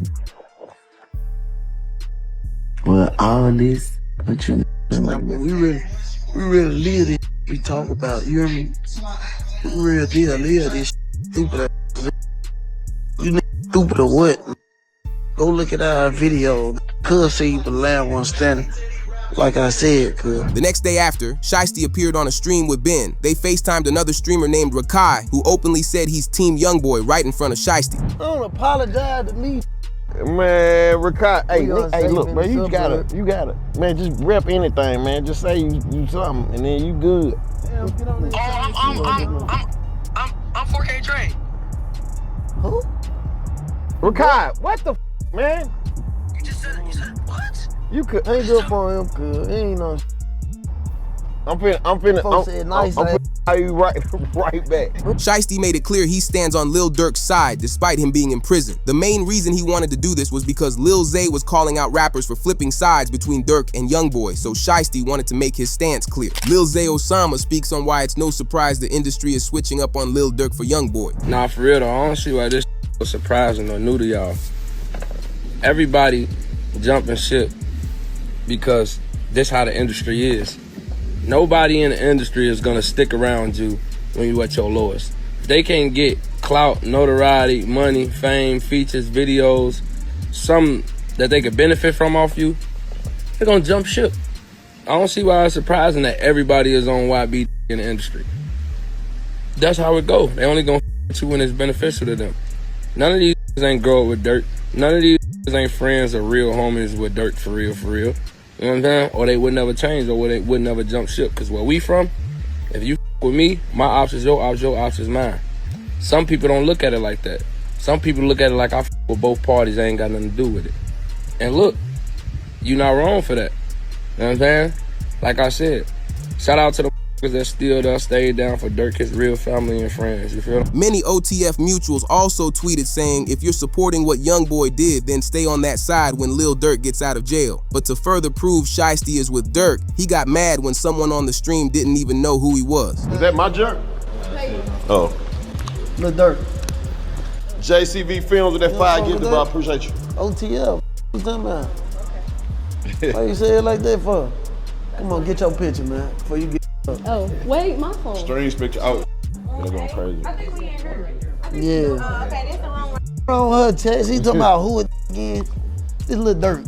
Shiesty began dissing Youngboy in support of Lil Durk because everybody's been joining Youngboy's side. Academics even admitted that all the rappers are hitting him up to try collaborating with him. So I'm in the dressing room, and we just talking about a bunch of. He's also telling me, and I will never say who. He's telling me all the rappers who was now hitting him up, and he kind of asked me, he's like, Act, so what you think, man? Because I think he's thinking like, yo, should he forgive some of these? Like, but all these rappers on it, you know what I mean? Like they're all like, yo, young boy, we love you, right? And I gave him the best advice, I think. I said, I didn't want to impart my thoughts on it because I don't know fully what he's been through and what he's thought. Because, he was down where nobody would. So I said, whatever your heart feels about any of these or kind of doubling back or not want to do whatever, go with that. Chopper also tried going at Youngboy for Durk, but it didn't lead to anything because academics said Chopper's got to make a real anthem if he wants to be taken serious. Yo, NLE Chopper, bro. No more break dancing, no more belly rolling and like that gyrating. If you making a diss song at Kentrell Deshaun Golden, you gotta make some anthem with like some military tanks. That's how he's coming. Tell you. Even Woody told Chopper to just give it up because he wasn't making any impact. Everybody see Young Boy ain't mess with nobody. The boy doing his thing, standing his own lane. And yeah, I love him. I love him. I can feel him every time he drop a song. But in LE Chopper, instead of him doing his own thing, he said, you know what, I'm gonna attack this man, I'm gonna mess with him. That's how poor in the street think. Instead of just letting me continue to move with my life, cause I ain't mess with nobody. I ain't out here trying to portray a street image or nothing like that. I'm just. But this got Youngboy to go back at Shiesty by calling him a snitch for getting out of jail so quickly, as one of Shiesty's inmates who were with him in prison spoke out, saying how Shiesty wasn't standing on business in prison and that inmates made him stand up to eat. Jig got the call, man, so in the feds, man, apparently non-affiliate or whatever, man, you know, any it is not gang related at all. Running up under no car, gotta stand up while they eat. Hey, man, you was in that mother standing up while you were eating. When they bump down on you, they ask you, is you under the 5 or is you a rapper? You said a rapper. I got facts about these, man. Hey, man, I'm on this, man. You know what I'm talking about, man? Cause why, hold on, man. You ain't stand up? You ain't sit down? When it was time to stand on business? So you let basically you, man, made you stand up and eat your food. I thought you supposed to sit down and eat. Man, you got the internet food, man. And in jail, man. After Shiesty was exposed about what his jail life was like, that same Memphis OG just days later took back what he said about Shiesty. Damn, man, I just found out, man, you know, hey, man, I was off the medication, man. I'm so up, bro. I'm just institutionalized. I'm a convict. I didn't even know this little cousin the whole time. Los. Damn, Lo, why you ain't tell me Pooh Shiesty was our little cousin, bro? Damn, Pooh. We got the same line, man. My name Williams, too, man. G. Williams, man. He does said Jadero Williams, man. Hey, man, we got the same last name, man. Damn, Pooh, man. Damn, nephew. Could call me, man. I'm on the medication, man. You know, I'm off the meds, man. You know what I'm talking about, man. The bitch supposed had one that got my medication, man. You know, bitch run out, man. Then bring my meds when she supposed went to got my food, man. You know, long story short, man, I got my medicine now, man. Goddamn, tap in with me, man. But people believe Shiesty might have pressured him to stop talking. This raised the question of why Youngboy didn't just handle Shiesty himself. As academics said how Youngboy makes millions of dollars, but he will still deal with you on the street. He's probably the only rapper that gets to the level of, yo, he's doing an arena. He just came off a $75 million tour. It grossed $75 million. Yet we still believe that he's toting like ready to. Usually it's one or the other. If we really think that you're the crash out, you're not going on tour to do an arena. We usually think you're who goes to, like, you know, you get 1 or 2 shows because you're really living like that. He's the only person that I think maintained the image that he might today, but he's selling out a stadium tomorrow. Which then led to the real story coming out, because when Youngboy was locked up and later released, a rapper in the industry reportedly paid $10,000 to start a snitching rumor about Youngboy. It started with the news of famous Richard says Youngboy is working with the feds, which came from an Instagram post reading, Youngboy telling, this is his 3rd time getting released from the feds within 4 years on all new charges. You can't do 10 months of a 23-month sentence. My first offer was 5 years for a firearm that the police put on me. Youngboy is definitely with the police. He probably the reason Durk is locked up, as video caught Youngboy while he was in jail just wandering around, showing he didn't have no worry while on the inside. It is. However, attached to that video was the tweet. Honestly, I kind of believe it too. The timing, the energy, the way things are playing out, it's all looking a little too convenient. Wouldn't be the first time someone played both sides. In this game, you never really know who's working with who, which lines up with how his court dates went. In one of them, Youngboy's fan hacked into the court and started saying to free him. Free YB, man. Free YB. Everyone needs to stay muted. Okay. Free YB. All right, Mr. Golden's case has already been called. He's done with court today. For those of you interested, everyone keep yourselves muted. Free YB. Free YB. This got young boy happy as he was smiling once he entered the courtroom.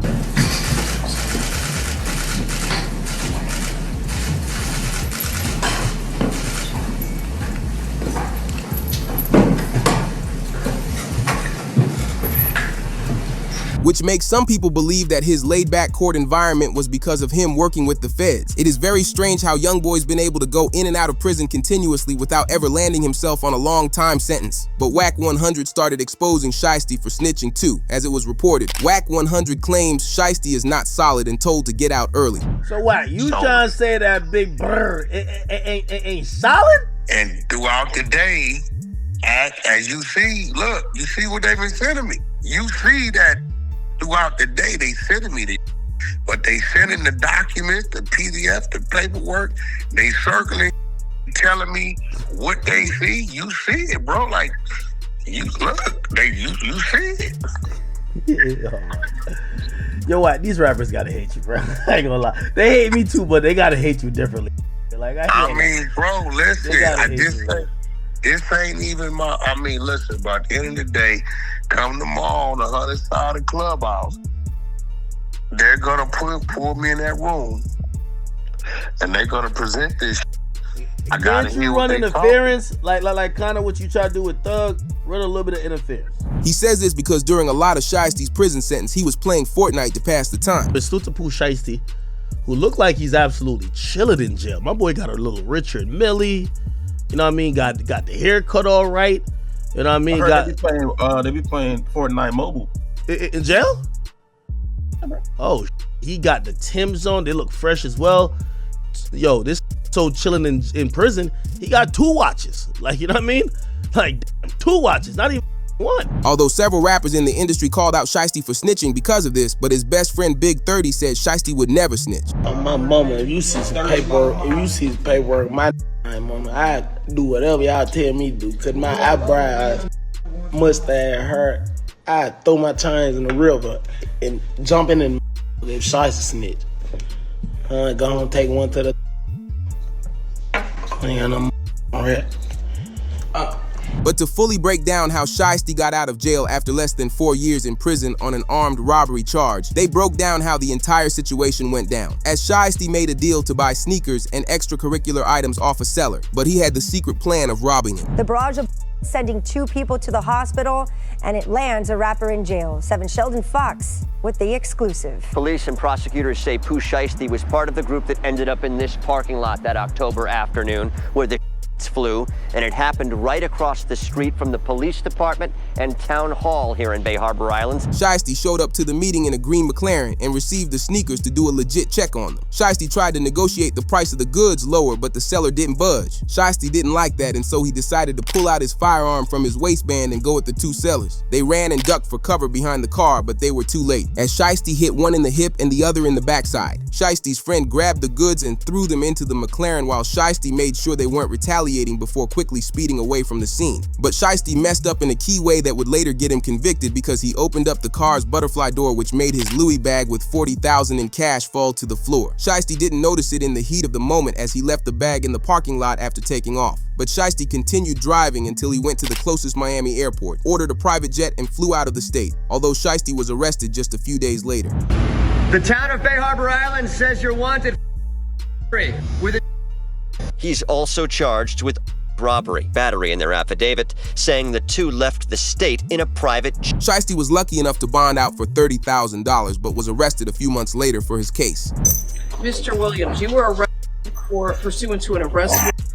It was issued June 3rd. It's charging you. You have 2 attorneys here, or is it? I'm sorry, 2 attorneys in the state. Go ahead. Do you want to announce again? Brad Cohen and Sam Zegny for the defendant. Have you had a chance to review? Yes, Judge, we have.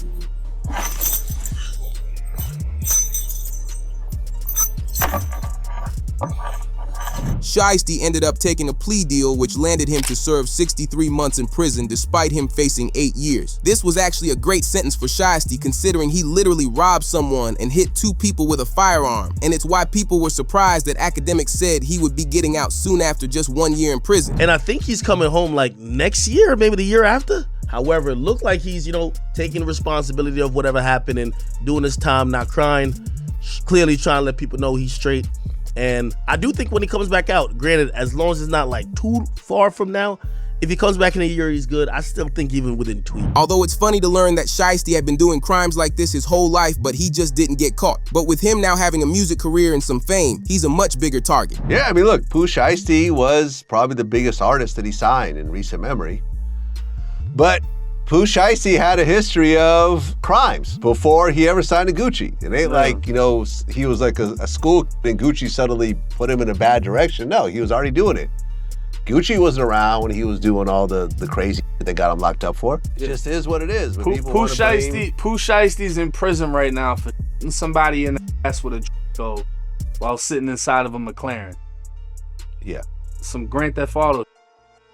Right. You know what I mean? But that's who he was before that. So it's like, that ain't a surprise. And Gucci ain't gonna tell you like he can't just change who you are as a person. So it's like, but people come up with the conspiracy theories and the life insurance, whatever. But the main reason Shiesty got a short sentence was because he made a proffer deal with the feds. A proffer is when a suspect gives extra detailed information to the feds related to the crime in exchange for immunity, or in this case, a lighter sentence. As he admitted the crime he did and how he did it to the feds, which in turn saves everybody's time and shows he learned his lesson, so they lower the sentence. But they made him admit the mistakes he made because he committed the crime beside a police station, which was the first mistake. The cameras which recorded the robbery are owned by the police station, but the second mistake is that he dropped the Louis bag in the parking lot. With good detective work, they matched the serial numbers off the bills in the bag to pictures of Shiesty flexing money, as they matched up the same serial numbers to prove he was the owner of it. But his worst mistake is posting pictures of himself with the green McLaren that he did the robbery with. He did a whole photo shoot with the car, which he posted to Instagram around the time he did the crime. The green McLaren actually became a staple to Shiesty's music career, and his team released a music video with the car while Shiesty was still in prison, which left many people to wonder if Shiesty committed the robbery for more attention because he was already making good money. But comment below if you think Shiesty snitched to get out of prison early and like the video if you're a Shiesty fan.